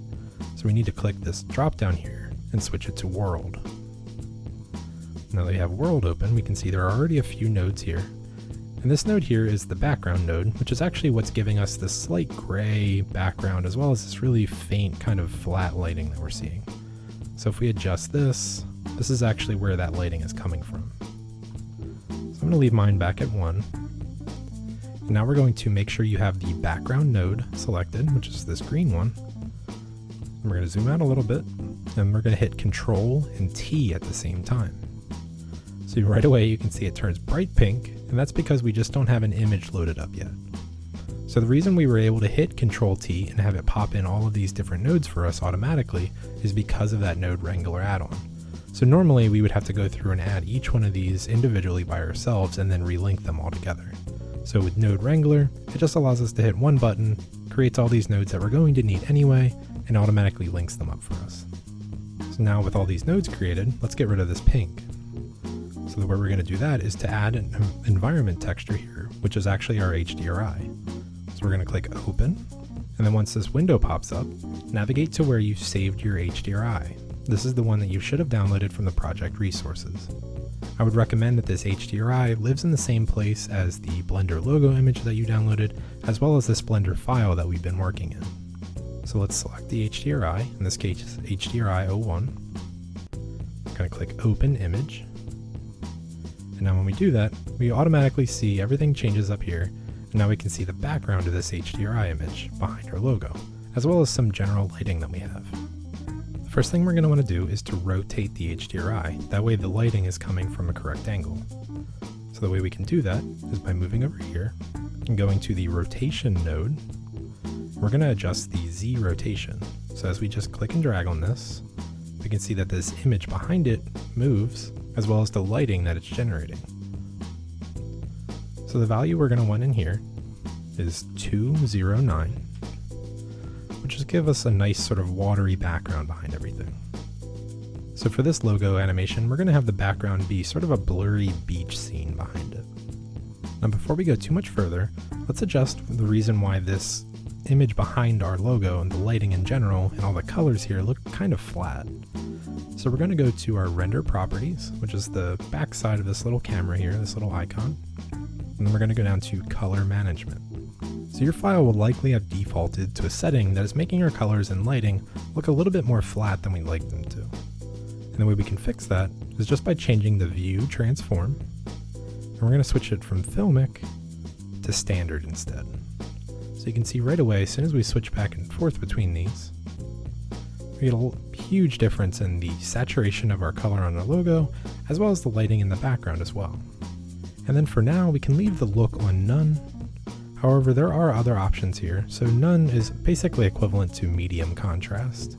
So we can make it lower contrast if we wanted to, or we can make it higher contrast if we choose one of the higher settings.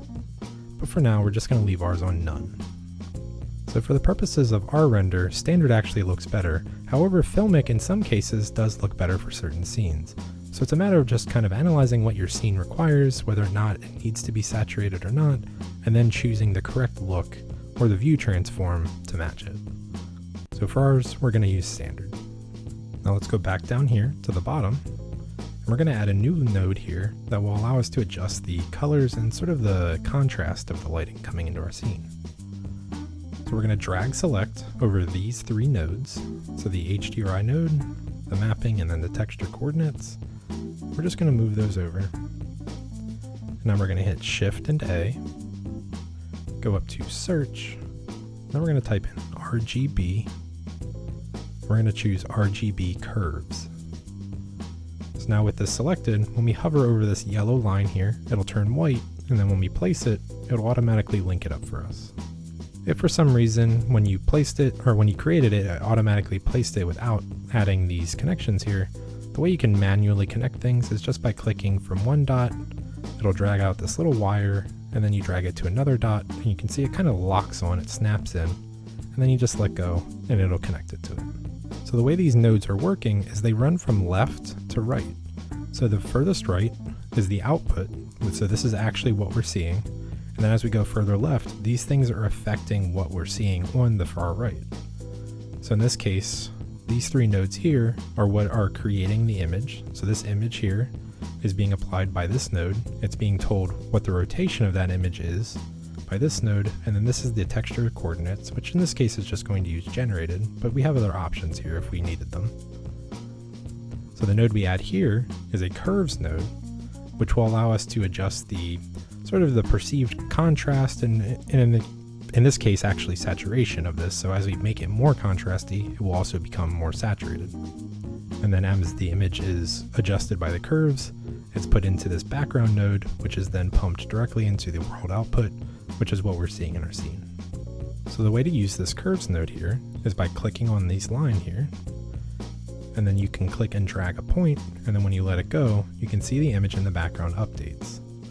So the higher up the point is, the more it's dealing with the highlights, and the lower the point is, the more it's dealing with the shadows.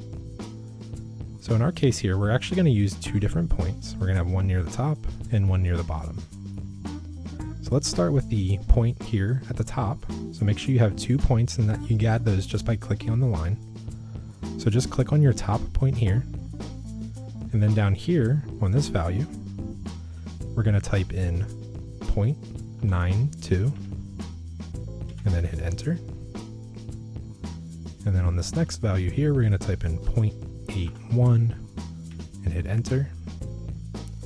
So that's the value for the top point. Now let's select the bottom point. For the first value here, type in 0.45, hit enter. And then for the second, hit 0.15 and hit enter. So we can see here that I've made the background a lot more contrasty, a good bit more saturated, but it's allowing this logo to sort of pop off this background. It's not all so similar in tone. So the logo is the thing you noticed first because it kind of jumps off the page essentially. And then the background kind of recedes into the back, which a background should, and allows the logo to be the star. Now I'm not a huge fan of the colors that it's creating back here as we increase the contrast. So let's add another node here to help deviate these colors towards a slightly more appropriate palette for our logo. So let's zoom out again. You can just drag select over these two nodes, move them over to make some space. Now we're going to hit Shift and A. We're going to go up to search, and then type in hue, H-U-E, and then choose hue saturation. And again, just drag it right on top of this line, it turns white, and now it'll auto connect it for us. And the only value we're going to change here is actually the hue of this. So as you move the hue, you can see it sort of shifts all these colors and pushes them further along the color wheel essentially. Now it's a very touchy control you can see here. If you hold shift, it'll move these colors a lot slower. But the value we want here is 0.46. So when we do that, it changes these colors here. Instead of being that kind of yellowy green color that it was in the background, now it's shifted them more towards orange, which complements our logo a bit better. So now our background has these sort of oranges and blues in it that complements the orange and the blue of our logo. Now I'm not a huge fan of how obvious this background is because it's taking some focus off the logo.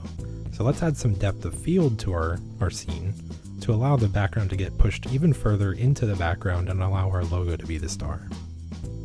So with your camera selected, go down to this little green icon here that looks like a camera, which is the object data properties. And then we're going to check on depth of field. And we can twirl this down.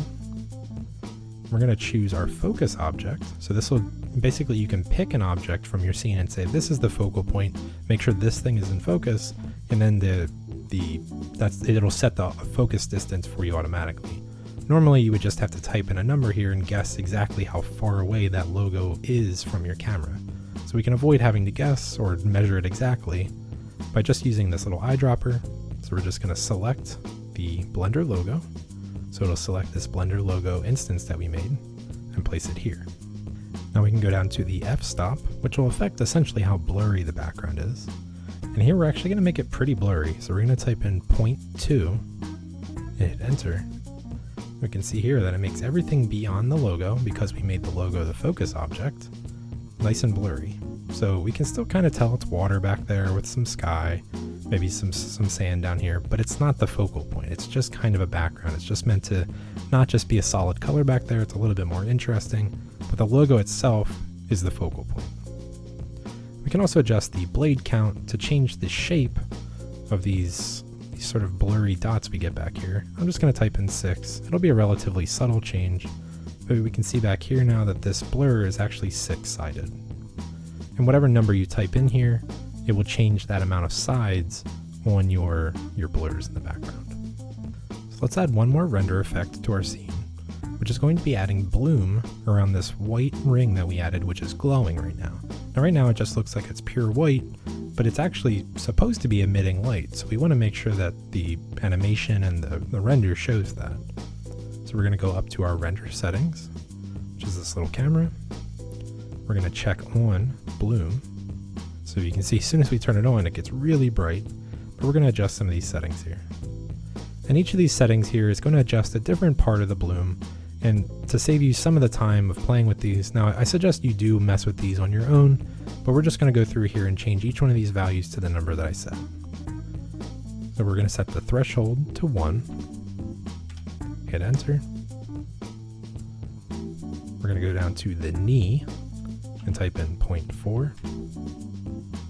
We're going to go to the radius, type in 2,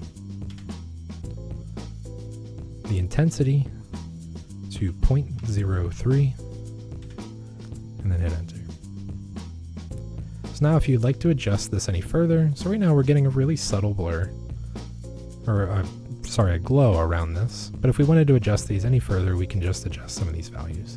So the first thing you might want to adjust would be the radius. If you want it to be more glowy or less glowy, this is a number you can adjust. So maybe we'll set ours a little bit higher. Let's see, maybe 3.5. So I like that. That adds a little bit more glow if we want it to be a little bit more intense, or rather further reaching. If we want to make it more intense, we actually adjust the intensity. So the more we increase this number, the more strong that glow is, the more it's going to actually like overlap and overwrite what's behind it. So we don't want ours super strong. Maybe we'll do like 0.4, or rather 0.04 for this. And then hit enter. Now with these values set, we can zoom back out so we can see our camera. And now this is pretty obviously glowing here. So we have this sort of glowy ring on the inside of this thing where it's emitting light. And then the outside is our nice sort of shiny materials that we created. Now that we have our render scene set up, in the next lesson we'll be adding some simple animation to our logo to give it a little life. I'll see you there.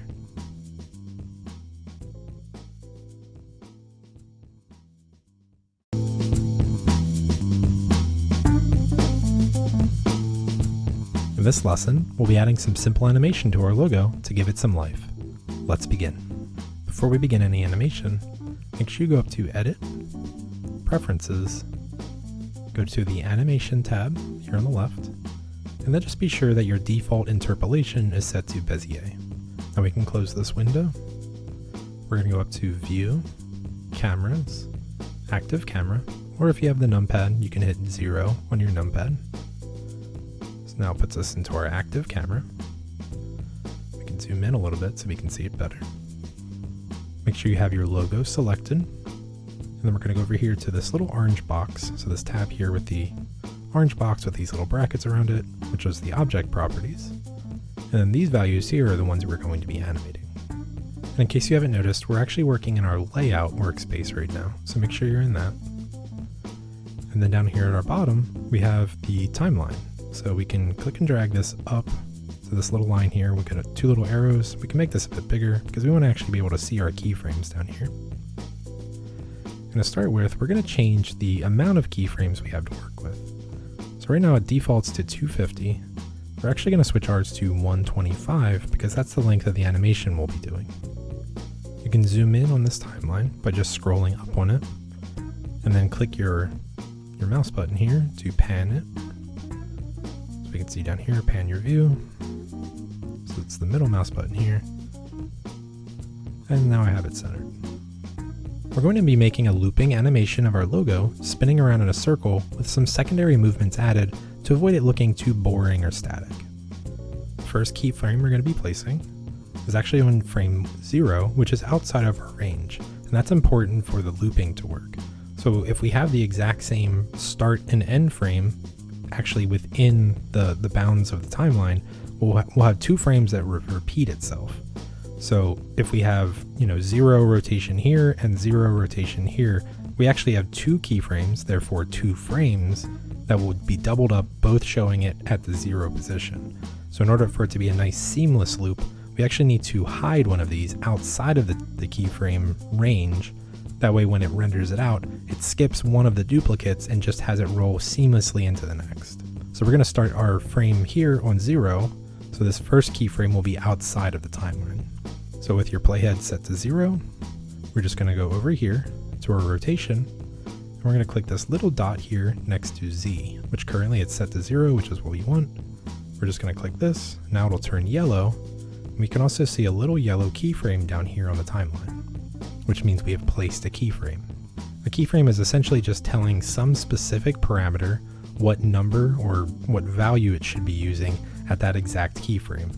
And as we add more, we can tell them to change the specific value between keyframes over a certain length of time, which is essentially just what animation is. We're just telling different parameters to be at different values at different times. So now let's move to frame 15. So we can see here, blue 15. And then we're going to go over to our Z, which is now green, which means it's ready to accept another keyframe. There isn't a keyframe already there.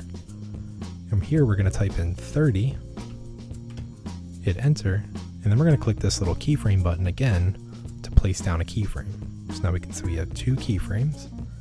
And if we move back and forth between them, we can see that that value, which is the Z rotation, which is sort of that central middle vertical axis for this, is rotating from 0 to 30 within 15 frames. Now let's move to keyframe 40. And for the Z value here, we're actually going to type in -90 because we're really starting to speed up the rotation now. So once you type in -90, it'll turn orange, telling you you've changed a value, but you haven't actually placed the keyframe yet.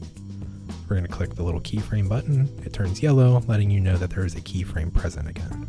So that keyframe that we just placed is sort of the beginning of our like fast rotation. So we're going to have our logo sort of kind of wind up. So you can see here it turns just a little bit. And then once it gets to this point, it's kind of ready to start spinning. It's kind of the wind up prior to the spin.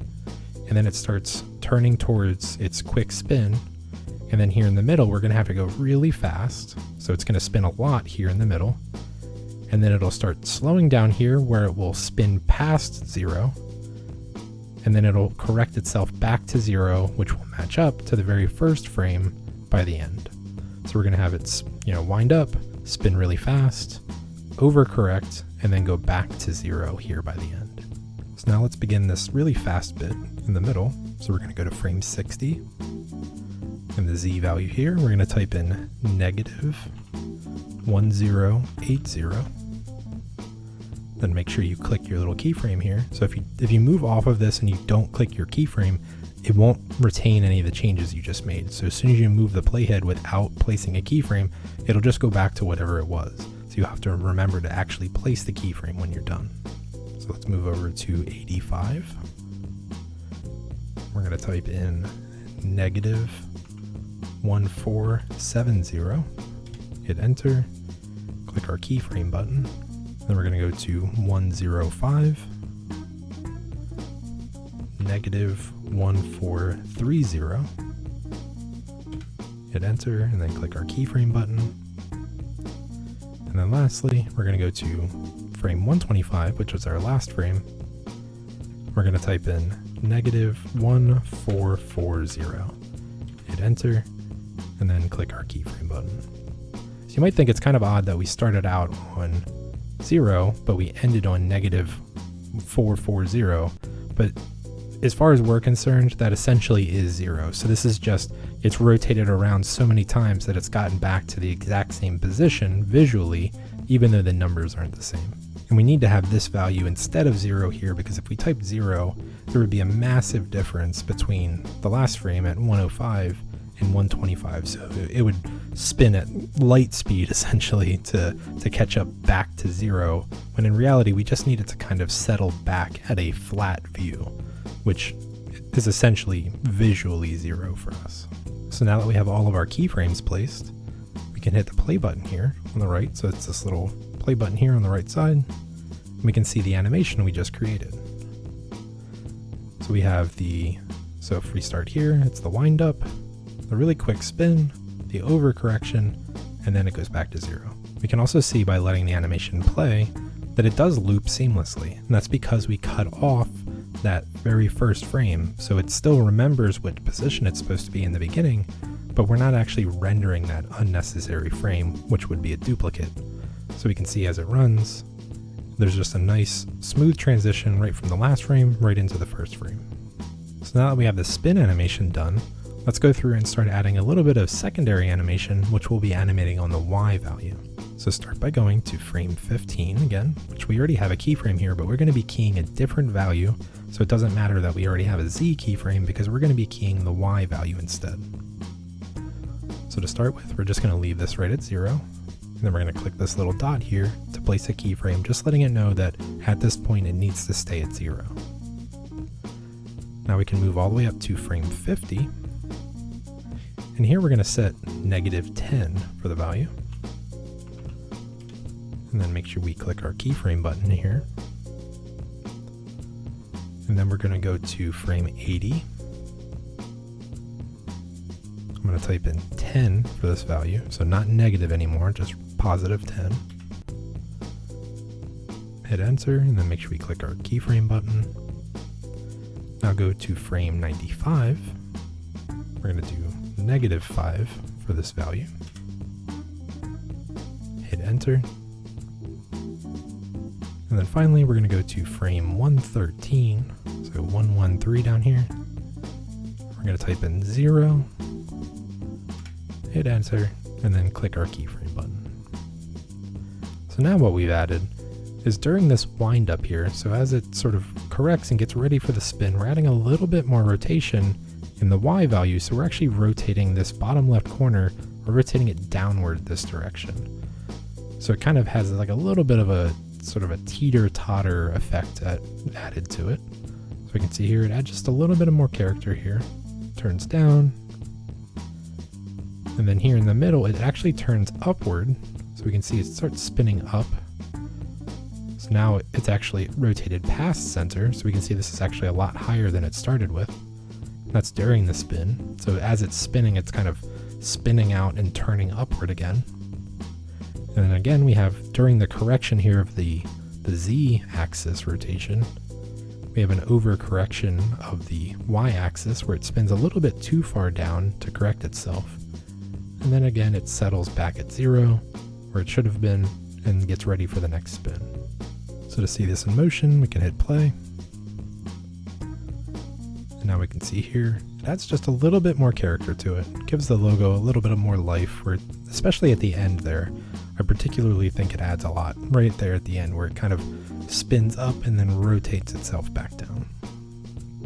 And then gets ready for the next spin, still keeping it seamless because of the way we placed our keyframes to avoid having anything different at the beginning and the end.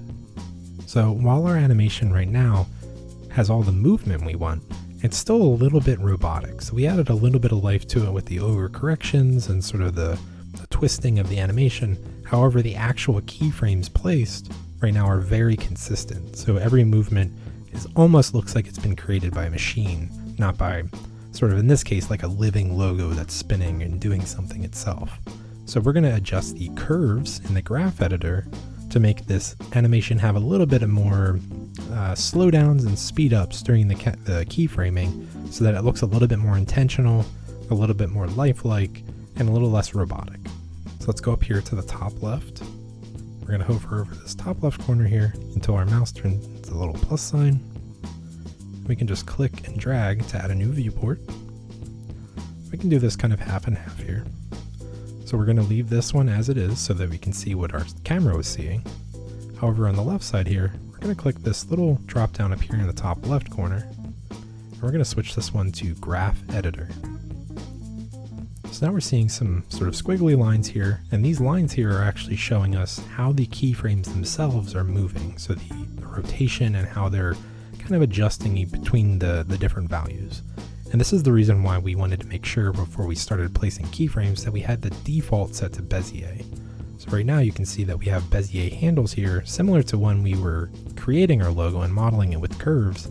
We have those exact same style handles here, which give us nice smooth sort of rounded corners here rather than sharp like value to value corners that we would have had if it was set to linear. So we can zoom out here on this so we can see more of it. So we can hold down Control and middle mouse button to adjust the kind of the squish and stretch of this. So right now we can see our values are pretty high, so we have to zoom out really far, or we can just hold down Control and middle mouse button to squish them visually and then zoom in so that they fit a little bit better inside this. Alternatively, inside here, we can just hit the Home button on your keyboard, which is above your number, or your arrow keys rather. So it's right above the End key. It's near where Delete is. So we're just going to hit Home, and Home will kind of default everything to like the correct zoom level, and it'll just kind of squish everything until it fits within this view. So the specific curves that we're actually going to be adjusting here is this blue one. So blue, we'll remember, is our Z color here. So that's the main bulk of this animation, is it's spinning around on the Z axis. All the other animation we did was more secondary, and we can see up here that curve is a lot more flat because the values didn't change as much. So the most bang for our buck here in terms of adjusting values will be for the Z values. So what we want to do here is I'm going to zoom in just a little bit. We're going to be selecting these vertex points here, and one thing we don't want to do when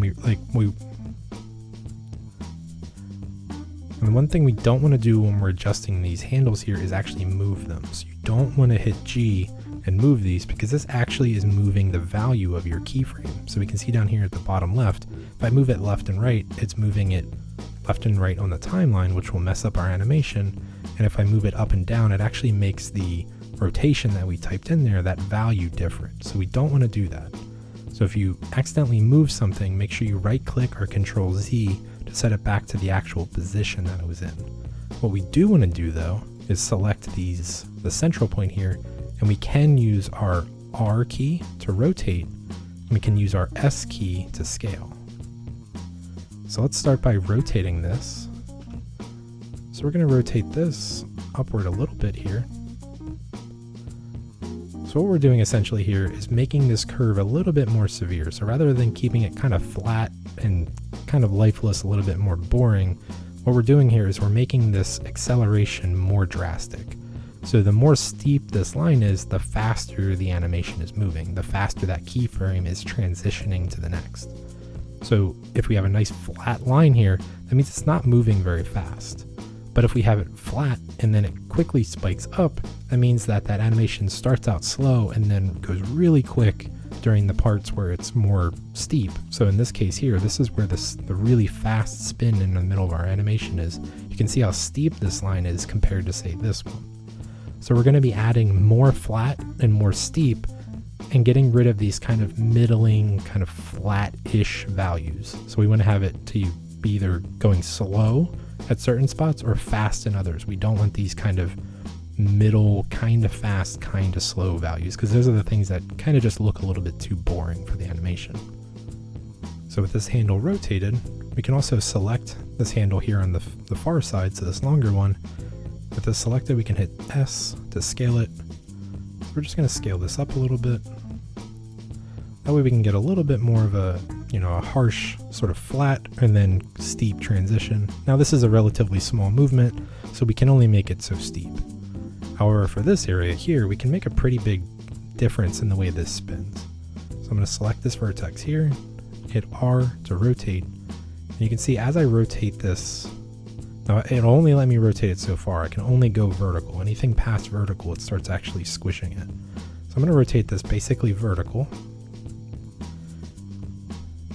And we can see that it's made that line there more steep. So this thing you can almost think of it as like a roller coaster. There's not a lot of roller coasters that are very sort of flat and smooth. They have long, sort of flat areas, and then they have an area where you get to the top of the roller coaster, and then it drops you really quickly, because those are the things that are more exciting. So that's what we're trying to replicate with this line. So now let's select this top handle here. We're going to stretch this one out just a little bit to help make this kind of top of the roller coaster look here. We can select this bottom one. We can stretch that out a little bit so that we make this line even more steep here. So this is where the spin really picks up. It's going almost full speed here because it's basically vertical. And then it dies down to this bottom one. We can rotate this one just a little bit. This one's pretty good as is. Maybe we'll just kind of curve it into that one a little bit.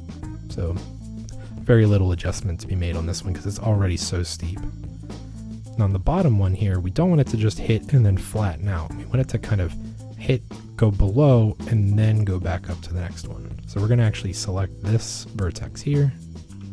We're going to rotate this one so that that blue line kind of continues a little bit past where our vertex is, which means it's going to be over rotating. It's going to be rotating a little bit past what we set it to be, but in turn making the animation a little bit more exciting. So we can select this handle, scale this one up a little bit. So now we see we have a really sharp, steep line here that kind of hits this sharp valley and then rockets back up to this value here, which we can rotate just a little bit more. So now we have kind of a bunch of like really sharp hills that we have here, and then this one we're just going to leave as is because we don't want to adjust this value at all, because this needs to seamlessly run into this value. So you want to avoid rotating or doing really anything to this last and the first vertex. So now with these adjustments made, let's see how it has affected our animation. So we'll have to remember what it looked like before because there's no real easy way for me to jump back and forth to show you. So now we'll just play this and see how it looks.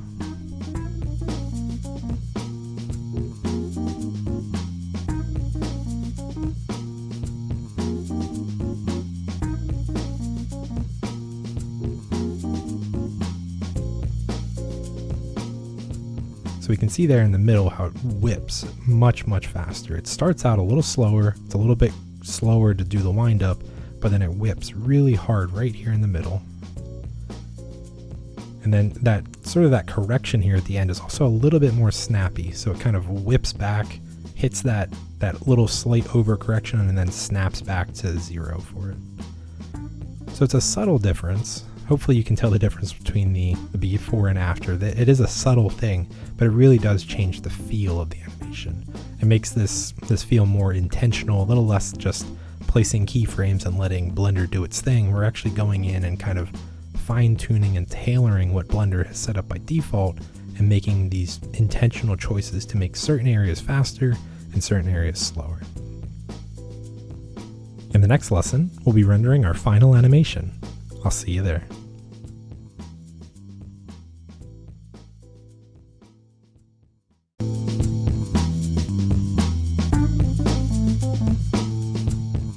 In this lesson, we'll be rendering our final animation and compiling it into a shareable video.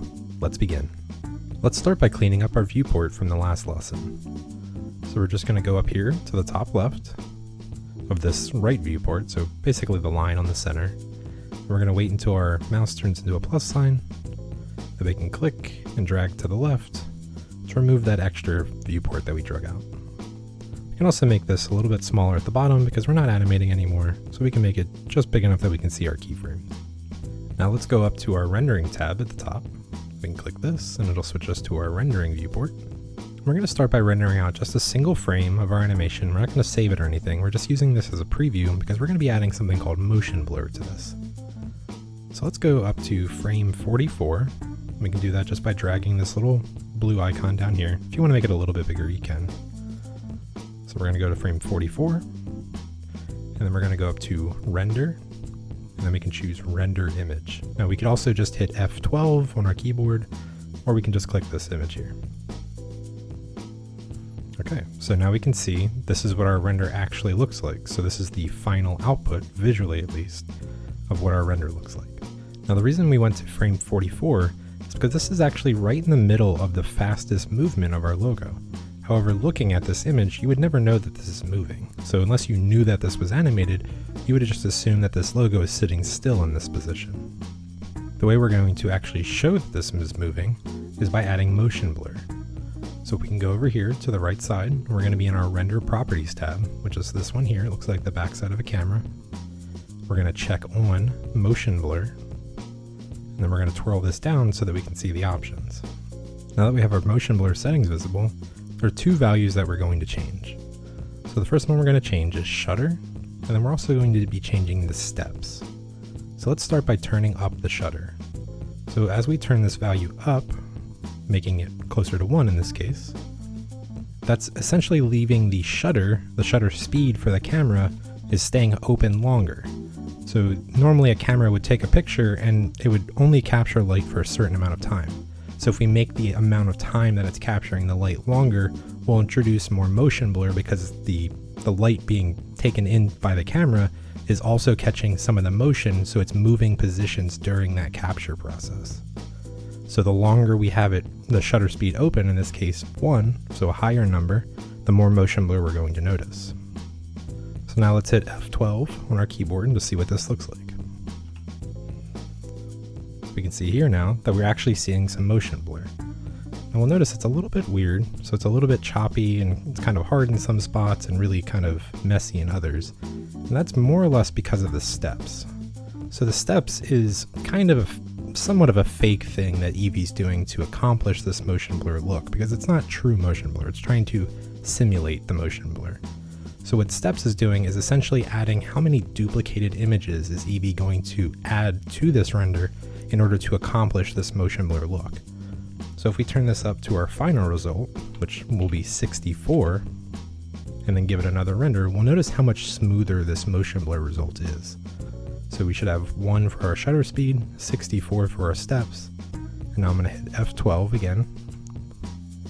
We can see how much smoother and softer this motion blur is. And that's because of these steps. So if I lower these steps, so say if I have these down to say 32, and then render it with F12, we'll see that the motion blur, it's not a huge difference here. So if you find that the render is taking a little bit too long, you might want to go with a lower step. So maybe 32 would be fine for you, but if we turn on 64 here and hit enter, and then render it again, we'll notice some smoothing of these kind of jagged areas that we're seeing on the motion blur. So we can see here, it's smoothed it out a little bit more. It's a little bit more crisp in some areas and a little softer in others. So this renders relatively quickly on my computer, so I'm going to leave mine at 64, but if you find for some reason this is taking a while to render on your computer, maybe 32 is a better value for you. Now that we have our motion blur set up, let's do a few more test frames here of the animation to see how it looks. So let's go somewhere a little bit further in, so in this case maybe 74 or 75, we'll hit F12. Okay, so that's actually kind of looking right down the logo, but we can still see there is some blurring here happening on the edges, and that's because it's moving so quickly past the camera. So maybe go to an area where it's a little bit more still to make sure that we're not getting a lot of motion blur when it should be relatively motion blur free. I'm going to move to 109 and render that. And just as I thought, we're getting nice crisp edges here because this isn't moving very fast. So that's what you want. You want during the fast portions of your animation where it's really spinning really quick, it should be motion blur to accentuate the speed that this logo is spinning at. But in the areas where it's slow, we don't want to have so so much motion blur, so much exaggerated motion blur, that these slow areas are also being motion blurred, because that doesn't really make sense. It's just going to make it look blurry overall. So let's just double check here. So this is near the very end where it's nice and still. We're not getting a lot of motion blur there at all. Let's just double check somewhere in the beginning here. So maybe 32. Here, this is the area where it's done its little kind of wind up animation here from 0 to 10. And then this is the portion here where it's getting ready to spin really quickly during this area of really intense speed here in the middle. So this is the amount of motion blur that I would expect to see during that. With our motion blur finalized, let's make sure our render output settings are correct before we actually render the animation. So we're going to go up here to the render output settings, which looks like a little printer printing out a little photo. We're going to check our format up here. So right now it's set to 1920 by 1080, which is good. That's sort of default, regular kind of HD resolution. So I'm going to leave this. If you need to change yours, go ahead, you can change it here. If you wanted it to be square, you could do 1080 by 1080. However, you might find that your camera, like your logo animation, might go outside the bounds of your camera. So if you really adjust the resolution here and change the aspect ratio, you might need to reposition your camera to make sure that the animation stays within the bounds of the frame. And then we're also going to change our frame rate here. So right now it's set to default, which is 24. We're actually going to make it 30 just so it's a little bit smoother and this animation doesn't have any sort of jitteriness, because 24 is standard for film. However, most animations nowadays are going to be 30. Some might even be as high as 60. Next, make sure that your frame range is set from frame start 1, frame end 125, and then just leave this step at 1. Now let's set up the output parameters for our animation. So the first thing we're going to change here is the file format. So right now it's set to just a plain image format. We're going to switch this to FFmpeg video, which might sound like an odd one, but we'll be changing some of the settings here into something a little bit more recognizable. Now we can open up the encoding area here, and we're going to change the container from Matroska. I'm not quite sure how to pronounce that. We're going to switch that instead to MPEG-4. So MPEG-4 is something that you probably are recognizing, hopefully, if you've worked with any video files in the past, but just know that this is a pretty standard video file. Most platforms will be able to work with an MPEG. And then down here for the video codec, we're going to leave this on H.264. So if it's not default to that, just make sure it's H.264.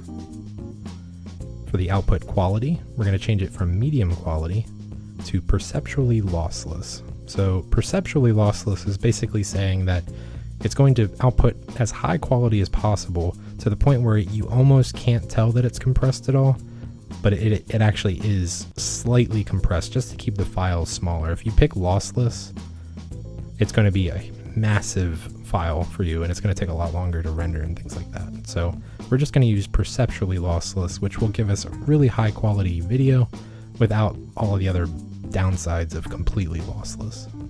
And then lastly, we're just going to leave the encoding speed on good. With all these settings done, now we just have to change where it's actually saving these files out. So you're just going to click on this little open button here, and then you want to navigate to the folder or the area on your computer where you'd like to save this video out. And once you've navigated to it, you just hit accept to accept the location that you've chosen. And now we can see here that it's changed the location for the render. With all of these settings changed, we're now ready to render the animation. So now we can go up to render, and instead of doing render image, we're going to choose instead render animation. So once you hit this button, it'll start rendering frame by frame, and then when it's done rendering each frame, it'll compile all that into this MPEG-4 video. So I'm going to click this. You can see here that it's starting to render my animation. Now it might not update every frame here, it might skip some visually, but know that it is rendering every single frame. And then once this rendering is done here, we'll come back and then we can look at the video that it made.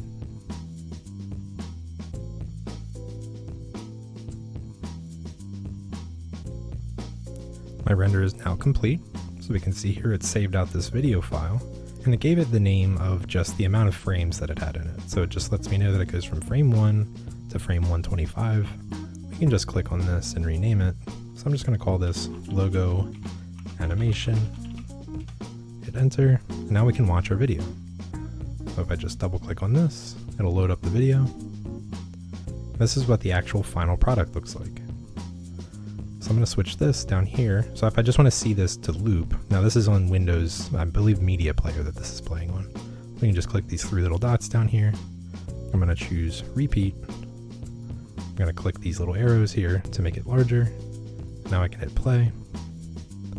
Now I just get to see this thing looping as it should be. So we can see here that the motion blur added a good bit of speed here in the middle. So it kind of really gives you that sense that it's moving really quickly, as well as we can see now that the blur that we put on the background is kind of separating the logo off of the background. We have the nice bloom that we added for that glowing ring in the middle that really makes it kind of look like it's glowing instead of sort of emitting its own light. And then we have all of the animation smoothing that we did using the curve editor. So all this adds together to make what I think is a pretty compelling little just kind of rotation of the Blender logo. Now that we have a completed final render, you can share this with your friends and family on social media. In the next and final lesson, we'll be discussing our class project. I'll see you there.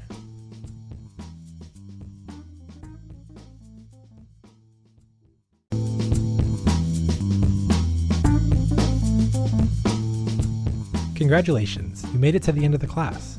Now that you've learned how to make a 3D logo with me, I'd like you to create a new one and share it with the class. This new logo can be anything you'd like. Your own personal logo, your favorite restaurant, your favorite tech company, your favorite video game or movie franchise, or a completely unique logo design of your very own. For my class project, I created a 3D fox logo that could possibly be used by a Twitch streamer or a YouTuber. I utilized all the same techniques we discussed during class to create my logo. It just has a bit more complexity in the number of levels. After you finished your logo design, post the render to the project gallery to share it with me and all of the other students. I'll personally review each project posted and let you know what I love about your image, as well as anything that could use some adjustment. I can't wait to see what you all come up with. Thank you all so much for taking my class. I really appreciate it. If you enjoyed the class and want to know when I release new ones, please click the follow button here on Skillshare. Please consider leaving an honest review for the class so you can let other students know if it's worth their valuable time. If you like this course, please check out my teacher profile. You might just find another class of mine that interests you. Thanks again, and I hope to see you in another class soon.